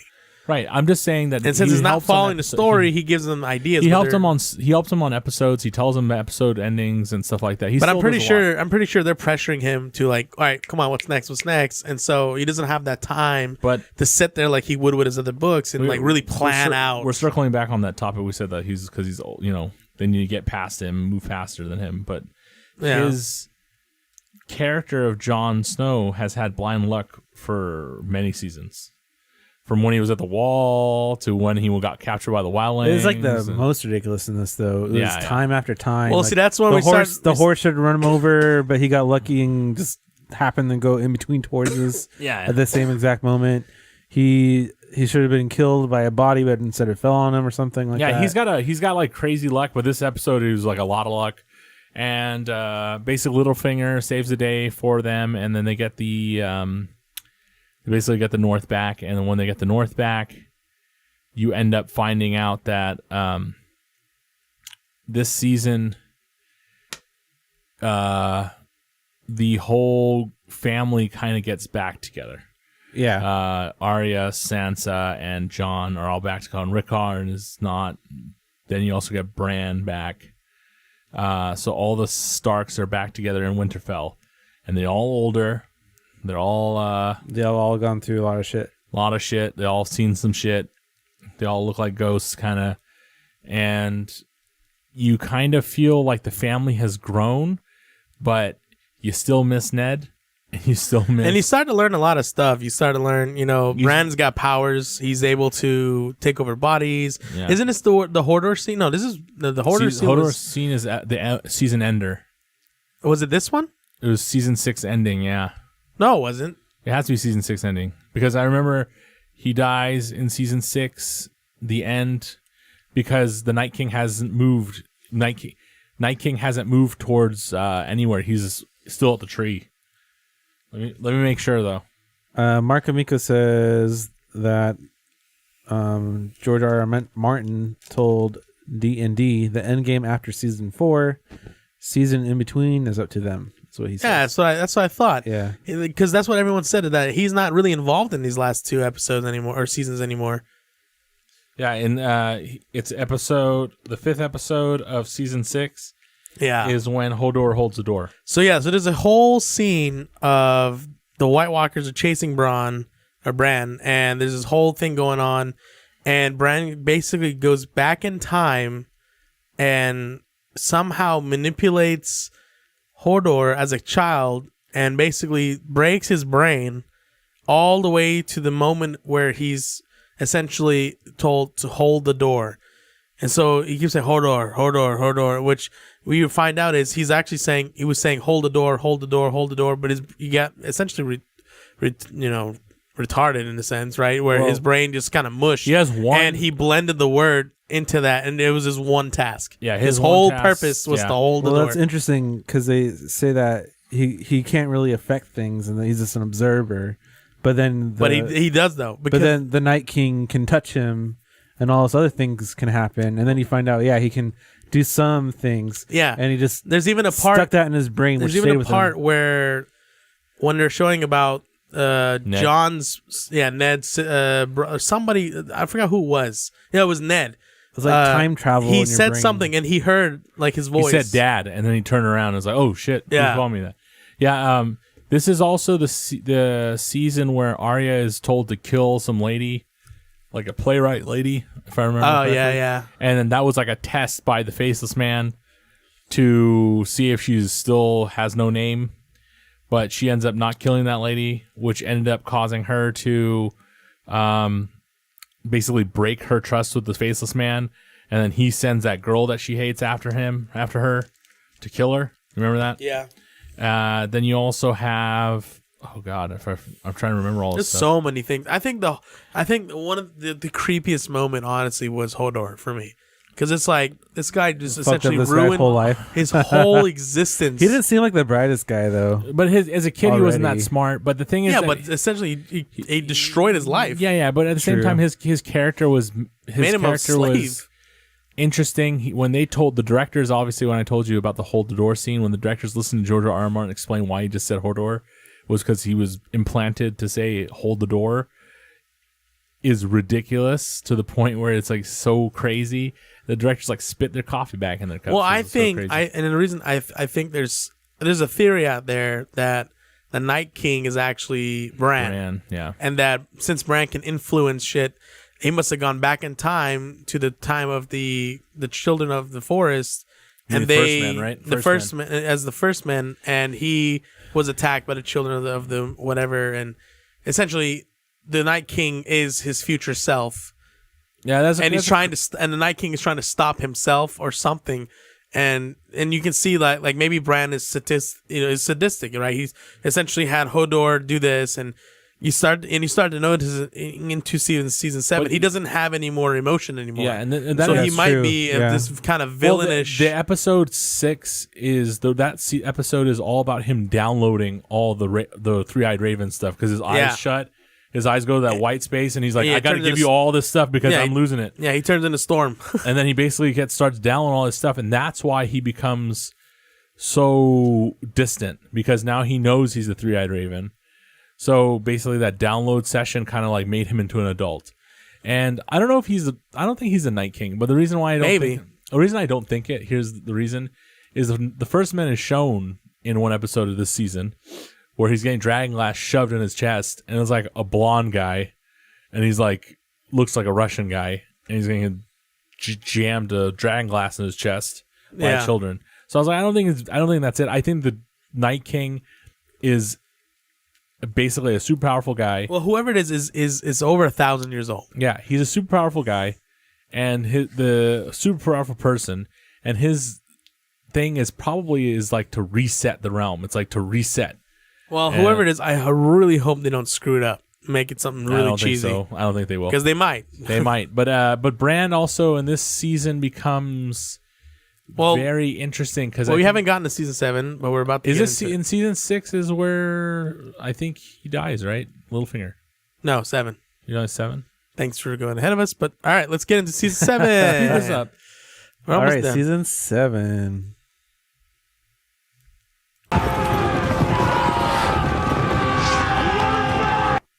All right, so going right into it. After a summer lasting almost 10 years, Jesus, the words of House Stark have finally become reality once again. Winter is here. In King's Landing, Cersei Lannister has finally seized the power that she craved for many years. Oh, and that's another thing we didn't talk about, was the ending of season 6, which is Cersei Lannister getting her revenge. Yeah, she blows up the scepter. Oh, wait. I hated that really. The high sparrow guy looks like Pope Francis. He's also the dad in Pirates of the Caribbean. Right, but he looks like Pope Francis. I really was not a fan of that whole religious thing. Neither was I. But I love the Walk of Shame. You love the Walk of Shame. But that wasn't Shame. her though. Shame. By the way, that wasn't Shame. her body. I know, but still. Huh? What did they do? They CG impose the her woman, head they on top. impose her head on top of another person because That's silly. she was shamed by. She was so ashamed about walking in front of that many people naked. So they did that. That's what they did. That's I'm a just little telling you the silly, truth. but okay. But the shame scene was important, and at the end you see her blow up everyone that was mean to her. So let me But explain it. She was a punishment of her own making in that whole season because she brought the High Sparrow in. The High Sparrow took over. High Sparrow did everything. Well, see, them in. that's the whole thing about Cersei's characters. Everything that's ever happened to her is a result of her own problems. You know, like the whole incest with Jaime, all the issues with Joffrey, you know, all the things going on, her hatred of Robert, all this stuff, and it's her mostly being a bitch to that fucking fortune teller that told her kids would get killed. Yeah, and it's all a result of, you know, of the father. Tywin essentially created her like this because of the mother being dead. The only person she had was Tywin, who's really cold and calculative, and then basically used her like a pawn, married her off to Robert, who she didn't love. And then you got this awkward thing with the twin. And so, you know, essentially everything she's done up to this point has, and you see it way more in season 7, all of the consequences is her own fault. And so in this season, she essentially becomes the Mad Queen, right? And she's done the Walk of Shame. She's been accused of all this treason. Her incest life is out. You hear the beautiful Reigns of Castamere, but the weird part of it. No, there's a different part. It's another thing. No, it's the reign of Castamere, but it's the end part of it. Yeah. It's the like really dark section of it that you don't really hear. Yeah, and you hear that music, and then you find her cousin, which is chasing some child. Yeah, so basically it's trial day. She's essentially set free, not completely. No trial account called by combat. She has to go to the church. So she goes to her red tower. She's locked away. The mountain has returned, but he's like some Frankenstein freak. We can't see his face. He's completely like looks like a zombie. Looks like a zombie thing, and basically she's got a little bit of her power back. Tommen has not done anything to save her. I mean, he couldn't. He was completely blocked out. Ironically, the whole royal, everyone has just been screwed over by this religious fanatics, and now it's trial. Marjorie's at the trial. All the important people are there, and then Marjorie gets pissed off. She's like, "Why is Cersei late?" So everyone's waiting there. The high Sparrow is there, and everyone's there, and then all of a sudden, the cousin, Cersei's cousin, sees some kid running. He chases him. He chases him into this underground place, and then he gets shanked by. And then he gets shanked by the same kid. And then he sees like a bunch of barrels, and he sees like this green liquid in a candle, and the candle's melting. And well, of course, we know what that is. It's the same fire that Tyrion used in the battle against Stannis, and it's the same fire that the Mad King. This is all the Mad King had prepared. She found it.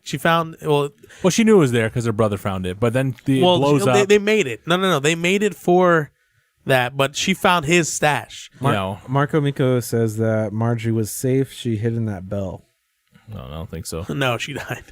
She was standing there next to the High Sparrow. And so she's starting to realize that Cersei's not there. She's not coming, and she's freaking She gets out. pissed off. She's like, No, "There's a she's not reason-" pissed. She's freaking out because she knows Oh, yeah, Cersei's well, up to something. yeah, Why well, is she she- not here? She's she- the only one Yeah. who's not here. Neither She is said, "Don't you Tommen." understand that she wants this to happen?" That's what she kept saying. Yeah, And she doesn't then- know what's happening, but she knows that Anyway, Cersei is it blows up. The church blows up. Everybody's freaking dead. A bell goes flying, and it kills a random person. Right. And then Well, she blows up the whole city. She does essentially what the Mad King always wanted to she do. blew up the septum. There's a whole section of the city, and Yeah. and of course Tommen is watching this, and Tommen kills and it himself. ends with Tommen basically stepping up and just casually just falling right up. He commits suicide. He kills himself, and he's the last of 'Cause Cersei's children, and he kills Tommen himself. Is a straight biatch. Yeah, well, I mean, He's the whiniest. but he's freaking- only like what 8 years old. He was 9? trying to I think make he was like He was 12. wise super. No, decisions, he was really but young. Then this whole religious thing came and screwed everything up. That, and then Marjorie How was do you get 8 brainwashing years old, him. banging people like 25? When you king of that age, man, you can do whatever you want. He was just a little pee-pee that's like the size of like a fucking Wait, the little tiny boy corn. was banging someone? Yeah, He slept with his wife. if you watch the series, you'll see. You know, like those baby pickles. Okay, Like baby stop pickles? it. Like, how's a little stop, baby stop, pickle? stop. Basically, Pause it right he there. was trying. Immediately, people started trying to seduce him to get to be his queen. And Yeah, then and she got so in, she got anyway, in, everything he kills blows himself. up, right? And he kills himself. Will you shut up? He kills himself, Everything blows up, and he kills himself. and he kills himself, and then she essentially has that feeling of power, and the season ends. Anyway, Oh, here's a joke. Ready for Marco Minko? You ready? Tommen gives a different meaning to King's Landing. that's actually a good Lol. joke. I never thought about that. Have you ever thought one. maybe? You think that's why they call it King's do you Landing? think that maybe he- No. That'd be hilarious. Do you think maybe he died, or actually he just like straight up fell into a balcony, He fell on a fucking like awning. a balcony, Fell on an awning. and now he's gonna go and join the like faceless man, or No, he's dead. or he flew, No, he dead.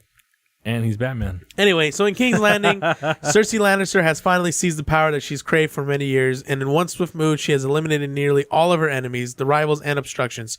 Queen Marjorie Tyrell, Lord Mace Tyrell, Sir Loras Tyrell, Cersei's uncle Sir Kevin Lannister, Grand Maester Pycelle, the got High rid of the Sparrow, most of it, Iron if not all, Fist. members of the faith Iron Fist, militants were killed when the Great Scepter of Baelor was destroyed using large amounts of wildfire, an event orchestrated by Cersei. She has crowned herself the undisputed Queen of the Seven Kingdoms, with Oberyn as her hand and the undead knight Sir Gregor MacLean as at her side. After nearly 4 decades of serving as the power behind the throne, House Lannister has finally become the new royal house. However, Cersei is still haunted by the prophecy she was told by during her childhood, which claimed that the deaths of her 3 future children would predate her own. Joffrey, Marcel, and Tommen are all dead, Tommen having taken his own life shortly after the Septum's destruction. This has made Cersei all the more determined to crush her enemies once and for all, but the number of her enemies has increased exponentially. Though she now sits on the Iron Throne, she has effectively undone all of Tywin Lannister's efforts to ensure that his family stays in power, as her actions have undoubtedly earned her the hatred of all of Westeros. Most of the realm is either in open rebellion against the Iron Throne or has fallen out of her allies' control, leaving Cersei effectively as the queen of King's Landing and the lands owned by the Lannisters. It is the beginning of the end. In the Riverlands, the last bastion of Robb Stark's independent northern Riverland kingdom, Riverrun, has fallen to House Lannister and House Frey in a siege led by Sir Jaime Lannister and Lord Edmure Tully. It wasn't really a siege, but yeah. Yeah, who was held hostage by the Freys ever since the Red Wedding, ordered the Tully garrison to stand down for the sake of his wife and child, whom Jaime had violently threatened if Edmure refused to cooperate. Edmure's uncle, the Blackfish Tully, is dead, having chosen to fight to the death rather than surrender. Brienne of Tarth and her squire Podrick Payne have traveled to Riverrun in an attempt to recruit the Blackfish to assist Sansa Stark in reclaiming Winterfell from House Bolton. The attempt failed, and they were only barely able to escape when the castle fell. Although House Frey has reclaimed Riverrun, Lord Walter Frey is also dead. Arya Stark, despite nearly being killed by the waif and ultimately overcoming the assassin in single combat, has completed her training as a faceless man in the free city of Braavos. With her original mission clearly back in focus, she has abandoned the order and returned to Westeros to cross more names off her list of vengeance, starting with Walter Frey, the last surviving orchestrator of the Red Wedding that claimed the lives of her mother, brother, and pregnant sister-in-law. at the same time butchering Walter's two most prominent sons, Lothar Frey and Walder Rivers, who also helped carry out the massacre, leaving the rule of the Riverlands in unknown hands. Also, Sandor the Hound Clegane has survived his brutal fight with Brienne of Tarth and attempted to build a new humble life, but has been dragged back into conflict by the Brotherhood without banners, who intend to head north to fight in the war that is coming. On the Iron Islands, King Balon Greyjoy is dead, having been murdered by his psychopathic younger brother Euron Greyjoy. Balion's son Theon returned to the Iron Islands after helping Sansa Stark escape from Ramsay Bolton and endured his elder sister Yara as their father's successor by the subsequent Kingsmouth, whatever that means. Whatever. However, Euron has claimed and won the Salt Throne by comprising an alliance with Daenerys Targaryen, which he will use to conquer the Seven Kingdoms. In desperation and fear of their lives, Theon and Yara have stolen 100 ships from the Iron Fleet. With sailors and soldiers loyal to them, they have traveled to Meereen and sought out Daenerys' help first. They have managed to structure an alliance between the House Targaryen and House Greyjoy to help Daenerys retake the Iron Throne and overthrow Euron in the return of the Iron Islands' independence. Euron, however, has ordered the construction of an even bigger fleet to begin his own invasions and seek out new alliances and destroy all who will stand in his way of taking the Seven Kingdoms for himself. Also aiding Daenerys are the Dornish and the Tyrells, the rulers of the Reach. In Dorne, Ilaria, Sand, and the Sand Snakes have staged a coup. They have murdered Prince Doran Martell and his heir, Trystane, and taken control of Dorne in retaliation of Dorne's refusal to wage war against House Lannister after the brutal death of his younger brother, Prince Oberyn, at the hands of Sir Gregor, who also murdered his sister, Princess Elia, and her two young children, Princes Rhaenys and Prince Aegon. With Cersei declaring war against the Sands for their murder of her daughter Marcelle, Ilaria has returned to Daenerys and her loyalists to help bring down the Lannisters. Unknown to Ilaria, however, is that Tyrion Lannister, Marcella's uncle, is now serving as Daenerys' hand of the Queen and will likely demand justice against the Sands for murdering his beloved niece in cold blood. Lady Olenn Tyrell herself is now a target of Cersei, and she is now the only surviving Tyrell and has met with Ilaria and the Sand Snakes, a meeting facilitated by Varys. Although skeptical of their motives and wary of their essential murdered their own family to seize power, the grief-stricken and incensed by the deaths of her son, grandson, and granddaughter, Olenna pledges House Tyrell's forces to Daenerys in the hope of revenge for her slain family, no longer caring about her own survival. In the north, Jon Snow and Sansa Stark, aided by Sir Davos Seaworth, Tommen Giantsbane, and Lady Lyanna Mormont, have finally defeated Ramsay Bolton and reclaimed Winterfell following a spectacular battle. Their victory has also due in large part to the support from the Knights of the Vale and elite soldiers of House Arryn, the Lords of the Vale, courtesy of Lord Peter Baelish Littlefinger. Although the House Bolton is now extinct following Ramsay's brutal execution, which, by the way, he dies by his own dogs, which was great. Yep. They chain nice torture scene there. Yeah, they chain him up, and the dogs that he has not fed essentially kill him, which is one of the best. It was awesome because I tamed these dogs. They will never eat me. Yeah, which is great. One starts biting him a little bit. He's like, "Stop it! What's wrong with you? Stop it!" No, he starts growling, and then he bites us in the face and stuff. And this is the same dogs he used to kill his supposed wife and son that she was pregnant with. So that was really bad. But you mean his dad's wife and baby brother? Yeah, something like that. Baby brother. You're right. Marco Minka says Olenna, or Olenna. The old lady from Tyrell, the queen, essentially. I can't say her name. The names are so complex. Like I'm getting like a headache. You watching the show? They pronounce it there. No, it's an accent. Yeah, it's got a heavy accent. Oline, I don't know. Anyway, where were we at? Even though House Bolton is now extinct following Ramsay's brutal execution, the future of House Stark is left in question. With Robb and Rickon dead, and Bran believed dead as well, the Northern and Vale lords have turned to Jon and named him the new King of the North, while Sansa has rejected Littlefinger's proposal to help him take the Iron Throne and become his queen. Given that Littlefinger was instrumental in the outbreak of the War of the Five Kings by conspiring with Lysandre to murder Jon Arryn, pit the Starks and the Lannisters against each other, what do you want? Hurry it up. Nigga, I am reading as fast as I can. Go fuck yourself. It's almost won. Yeah, this is the last season. I'm on two paragraphs, and you're like just doing shit. Oh, Game of Thrones, you so long. Continue. Fuck, man, I'm like the only one talking here. Niggas bitching at me. You're reading the whole damn book. Yeah, well, this is the last season. You want me to skip it? No, just go straight to the end. Tell us what happens. Just get to the end. Hey, you're hindering it. Dragon kills some nigga. Let's go. Lots of dragon action. We're getting Stop. to it. Stop. Get ready. Stop it. Here it comes. One of his initial goals was to become the new Warden of the North. Jon's ascension to King in the North is now a major obstacle in his master plan, setting the stage for a looming conflict between Jon and Littlefinger. The latter already having sown seeds of distrust in Sansa towards Jon. The Red Priestess Melisandre, meanwhile, has been dismissed from Jon's service following discovery of her role in Serene Baratheon's death, as well as the burning of countless innocent people as sacrifices to the Lord of the Light during the services of Stannis Baratheon, stripping Jon of easily one of the most valuable advisors and now heading south to locations unknown.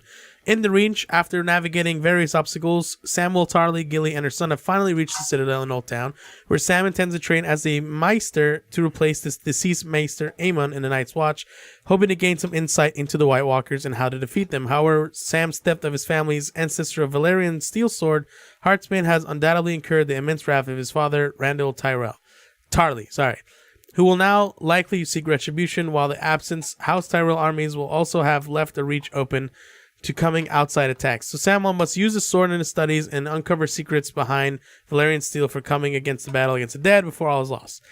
Across the Narrow Sea, having last defeated the Slave Masters and the Sons of the Heartbeat, Queen Daenerys Targaryen has finally set sail for Westeros. She has acquired an army consisting of Unsullied, the Dothraki, troops from House Greyjoy, House Tyrell, and the Dorne.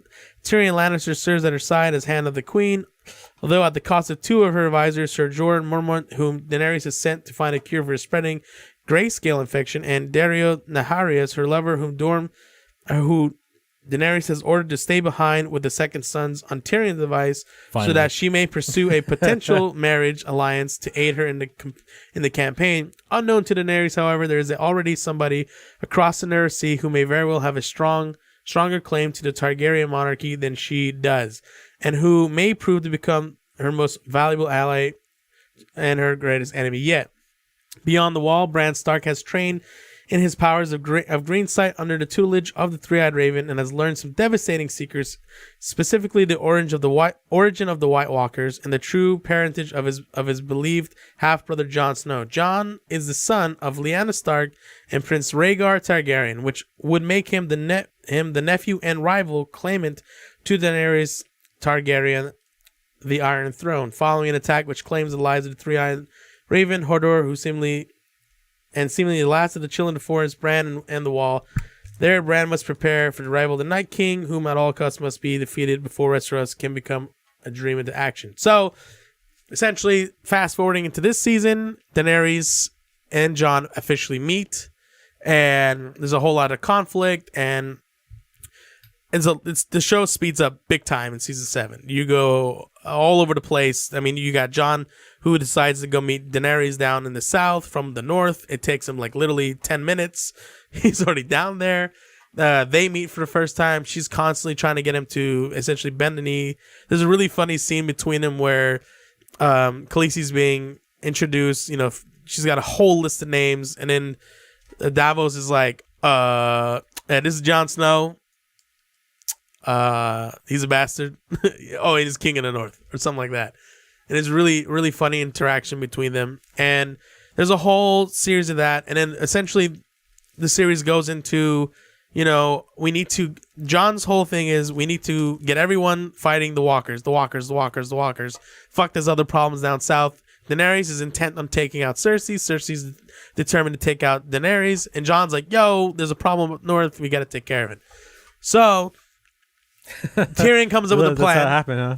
Tyrion comes up with a plan. He says, hey, we should bring one of the undead to see Cersei, and she'll see it's real. And so this is when shit gets real. And so, this is when shit gets real. Jon and like 10 other guys, like a Band of Brotherhood, Lord of the Rings kind of style, go up past the wall. They go to find the walkers, and in a crazy thing, they actually do find the White Walkers, and they get stranded for a couple days. And somehow, while going back to King's Landing, Tyrion went to go meet with Jaime and try to set up a meeting.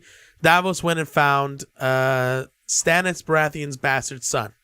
And then he comes on the journey up north. And during this, before the walkers surround Jon and his camp, that guy makes it back. They send a raven to Daenerys, who then flies on her dragon and comes to save Jon with her dragons. And in the midst of all that, the Night King takes a spear and then stabs What's the main dragon's name? He javelins a dragon. He The doesn't dra- get. He doesn't not hit the main Drogon. dragon. He hits like the third one. Yeah, The he hits one of the baby smaller one. ones. The baby one, and then the baby one falls. Yeah, he Only falls reason- down and then dies into the ice, and it was really brutal the way he dies. And then so John is like essentially really pissed and in a rage, and then shit goes down, and then It's he so sees stupid, that. though. If he wasn't just killing walkers and just got up on the fucking dragon and left. Well, Why you're was he killing- emotion. It's an I emotion. don't understand. Why was he killing those walkers? I think the reason he got emotional about it is because in that same season, there's a scene where the main dragon essentially lets him pet him, and then Daenerys actually saw that, like, because the dragon doesn't let anyone other than her near him, and I think the dragon knows he's a Targaryen. He can smell it, maybe in the blood or whatever, and so he touches the dragon. Maybe he makes a connection. So when he sees one die, he just kind of rages, right? You know, he's like these creatures. Or he's just really angry, and he's just like, "I'm gonna go kill some people," and then he falls in the ice. Yeah, Gets and so saved, and he tells them and- to leave, and they take off, and he's essentially surrounded. You're like, dude, there's no way fucking John's getting out of this one, and then it pans back to the ice, and John climbs out with his sword, and he's like kind of skimping along, and they notice him, and then all of a sudden somebody comes in to save him, and it's his Uncle Ben, who's like half dead already or something like that, and He's brought back by the children of the forest. yeah, somehow he's brought back, and he gives him his horse, and John is essentially sent almost unconscious back. And then Uncle Ben gets murdered. He's like frozen, and his clothes are frozen, and like taking his clothes off. It's like crispy. Yeah. It was funny. I was laughing. I was Yeah, like, and so his shirt- John laughing at that. John gets saved. His shirt was all crispy. It was like cracking, like. I was Yeah. like, oh, crispy shirt, huh? Yeah, so John Wow. gets saved, and they essentially bring him and the captured White Walker back, and they have a big meeting with Cersei and, And the, Cersei's and the like, oh man, Lannisters. there's bad guys down up there. We got to fight with them. And then it ends up with what? You end up with the whole crew, but Cersei still wants to backstab people because she's bitch. So everyone comes back together, and despite the display of the White Walker, Cersei still plots to betray everybody, yada yada yada. And the series goes, and then the finale is essentially the White Walkers attack the wall. They attack And the part they each bring watched back- by the sea, Yeah, and they bring back where the wildlings are holding. the dragon that died. And that was one of the biggest holy shit moments. And we kind of knew it was coming anyway, since he always brings everything back. And Well, he brought it back in an episode before. He was like digging it out of the ice. yeah, and there was an episode. There was also an episode where there was a polar bear that was undead and was attacking them. And so when you saw that, you knew like he can bring animals back to life.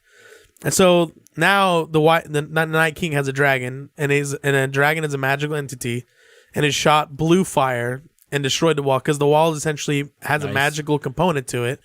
And so that dragon essentially canceled that magic out, and then the whole wall crashed.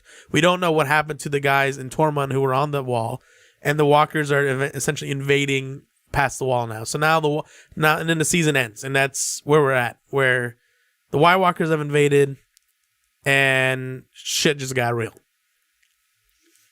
Blue Dragon. I don't know if I like the plot point where Jon Snow's not Stark and secretly a Targaryen. I love it because I think- this whole time I he's think it's being interesting shamed that for being at the a end of that bastard. season, you end up having him sleeping with his aunt. Oh yeah, and he That's sleeps with Daenerys. Pretty nasty. Well, I And mean, they're both what, the same age? he's doing Humpty Dump. But aren't they like the same age though? I don't. I don't think they could. They can be, but I don't think they're that close. I think she's probably a little older than him. I don't think she's that much older than him. And at the same time, she was like, he's not bending his knee for me. He's not bending his knee for me. Oh my God, look at all those scars. I want to have sex with this man. That's what He's not bending his knee for me, but he'll keep his penis straight for me. Yeah, There you go. there was a whole joke the whole season of like bend the knee. There was so many memes. Like there was a picture of Bend the D. of Emilia Clarke on the cell phone, and then one of Kit Harington. Kit Harington on the phone, and then it wrote like, it's like, hello, who's this? And she's like, bend the knee. He's like, what? She's like, bend the knee, and he's like, click, and he hangs up on her. I saw like a backstory between Kit Harington and her. They're kind of grossed out about each other's bodies. So I think one of them like threw up when they were doing the scene. Not during that part, but like no. So he said he's like I was physically grossed out by her because we were like friends, like kid friends, and I saw her like naked, and then she saw me like half naked, like kind of. That's a goddamn lie. I'm telling you right now, it's a I goddamn mean, I lie. don't know. Maybe he likes dudes. Dude, You don't know. he's probably saying that just so that people don't like think like, oh, they're an item now, and They're not an item. it might be like her own. He's humping his aunt. It's gross. No, I mean like the character. more than humping that ant. They're actors. Everybody knew he was. Everybody in the world knew he was humping his aunt. It would be really weird if he became in a relationship with his aunt. It'd be weird if they have a son.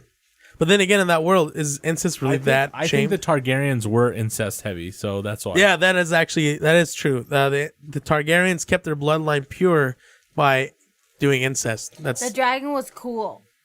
The blue dragon was cool, but the problem with the blue dragon is why the fuck is it stronger than the regular dragons? Because it's We don't know a that. dragon and it's undead. Yeah, you do, because you see how long that flame stayed on there. Her dragons can't hold it that long. It was Well, like, because he's undead. There's no such thing as stamina. Undead, my dingling. Some flying with a fucking big ass hole in his wing. But anyway, the dragon was stronger than regular dragons. It ends with that, them breaking Eastwatch by the Sea, running in. Crazy ending. Not as good as other season endings. What? It's not. It's big from. You knew it was coming. You knew something was coming. You No, knew but it was that awesome to watch, and you can see knew that like it was gonna everything ta- is now super predictable. Everything's rushed, and you can see it's because they don't have any more seasons. There's only one more left, and because if it was left to George R.R. Martin, this would go up to like season 15. You knew that the dragon was when it got dropped out, it was going to become strong. Now there's You knew one that he was gonna thing. Fly it. You knew it was going to. Now there's one thing that would happen in this that we didn't talk about, and that's Littlefinger's death. And that scene really pissed me off. So essentially, he spends his whole season trying to outwit Arya Stark. By the way, the Starks now, Bran comes back, Arya comes back, Sansa comes back. They're all reunite. It's like really crazy. And and Bran essentially tells Sansa that she looked beautiful on the night that she got raped. And then he also tells Littlefinger that chaos is a ladder. So he kind of spooks everyone that he knows everything. And then, of course, he sees the evidence of how how Littlefinger betrayed the father and murdered such and such, and he sees all the things and that's the thing that everyone was really pissed about was that Littlefinger was so conniving. If it wasn't for Bran, he would have actually became the king, because essentially he did God mode. He came and was like, oh, I know everything you did wrong. So essentially all of his conniving and scheming was essentially blown into the air by a supernatural entity. It kind of felt cheap, and his death was really quick. Arya just walked up, sliced his throat, and he was on his knees begging like a coward. And he was whimpering, and it's like, this is a dude who outsmarted everyone. He was essentially like a badass, manipulating everyone. He's never been caught before, so it's like, oh man, you've been caught. What do we do? And no, but he's you gonna would start whining. expect like something, but like that was just remember a he was like breakdown. the reason why he's called Littlefinger is the smallest guy. He was always picked on, so maybe his childlike self came out, which he had to whine. He died. Arya killed him with the sword that he started the whole deal with. Yeah, exactly.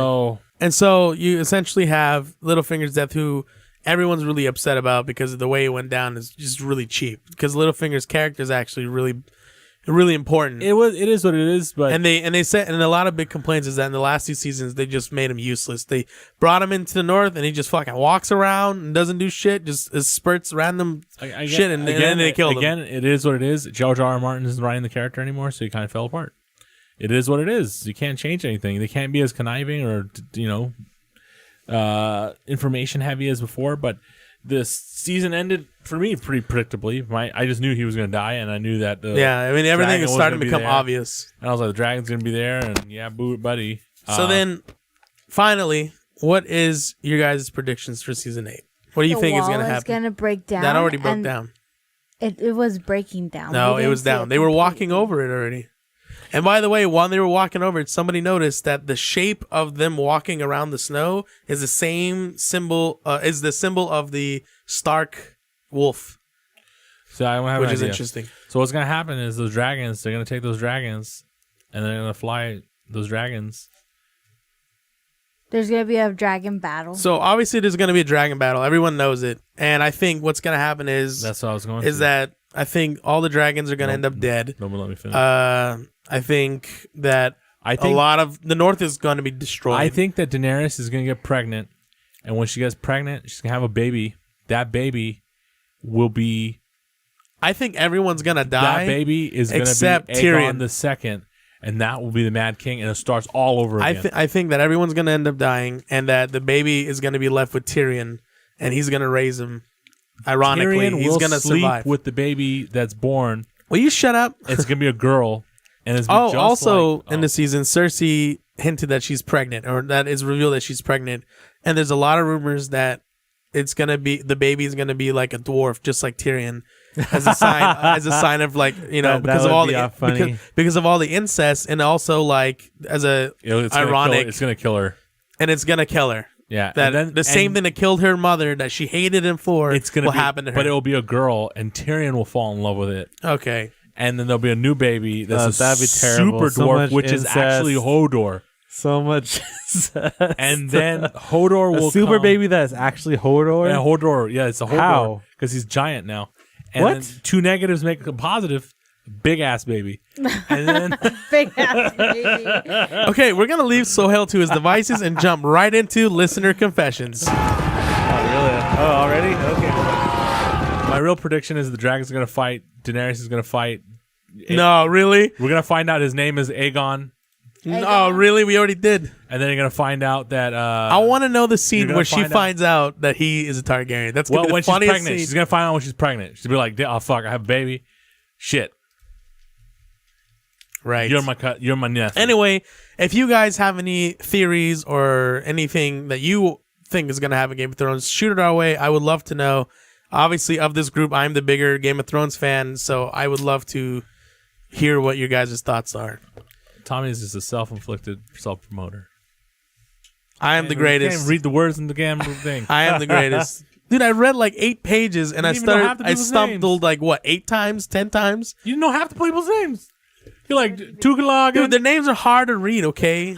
Just get off my butt. Marco Minka has something to say. Well, at least it took a creepy boy touching trees, seeing visions, saying a 3-eye bird to put him down. That's how right. good Littlefinger was. Yeah, I mean, I guess. I still hated it. It was so cheap, though. Magic took him out. Here it is, for reals. If he existed in the real world, he would have been Tyrion, president. Dwarf baby Tyrion, Hodor born. Shut up. Hodor ends up becoming the new giant guy. Up.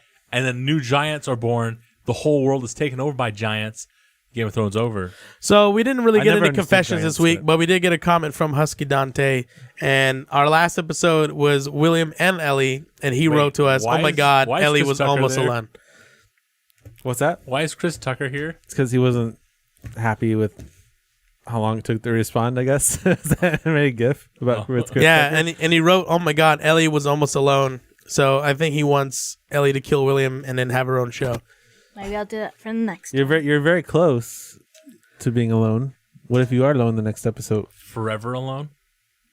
That'd be quite a boring episode. I would not. We also got something from Wow Sabrina, a little comic where a rune is placed down and someone's kissed. I don't really understand it, but she says this is so pure but hilarious. It has to do with Dishonored, I guess. I believe so. There's a rune. You steal it, smooch the guy, and then you leave. I guess so.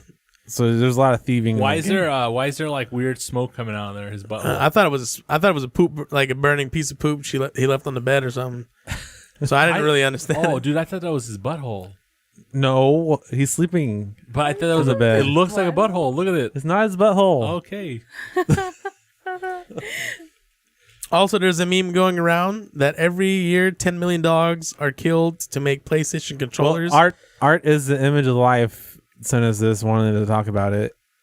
I agree. It's a bunch of dogs. The PlayStation 3 controller joystick. Joy-Con. No, the Nintendo Switch. I think the joystick, joystick has the texture that is a lot like a dog's nose, except it's not wet. So this meme is saying that dogs' noses are being used as joysticks for the PlayStation 3 controller. That's why we moved on to PlayStation 4, where the joysticks are crap and they peel off. We need to kill more dogs. Get those joysticks back. No. Okay. And he also called Ellie a nerd. Artist, the image of life. Oh, she sent that to me like that. Okay, going anyway, if you would like to send us your confession, you can email us at contact@nerdconfessions.net, or you can send us a tweet at nerdconfessions with the zeros replacing the O's. My voice is almost shot, but thank you for taking the time to listen to us. Send us your opinions on everything that we discussed, and let us know what your theories are and how Game of Thrones will end. Marco Minka, one more thing. What? So for ending, Who you guys pick to survive? Pick 5. Arya. The dragons. This we consider this Marco Miko's confession. Okay. I picked Tyrion is gonna survive. The dragons. Sam Tully's gonna survive. Dragons. No dragons are gonna survive at all. No, say the I dragons. think Jaime Lannister is gonna survive, and Tyrion might survive. What about Arya? Arya's gonna die. She's gonna end up. I say Arya's all that gonna- death is gonna catch up to I'm her. gonna say Arya's gonna live. And Jon I think Snow's gonna I think live. Bronn is gonna live too. I think Those are Bronn's my gonna 5. No, I think Bronn is somehow gonna get out of it. die.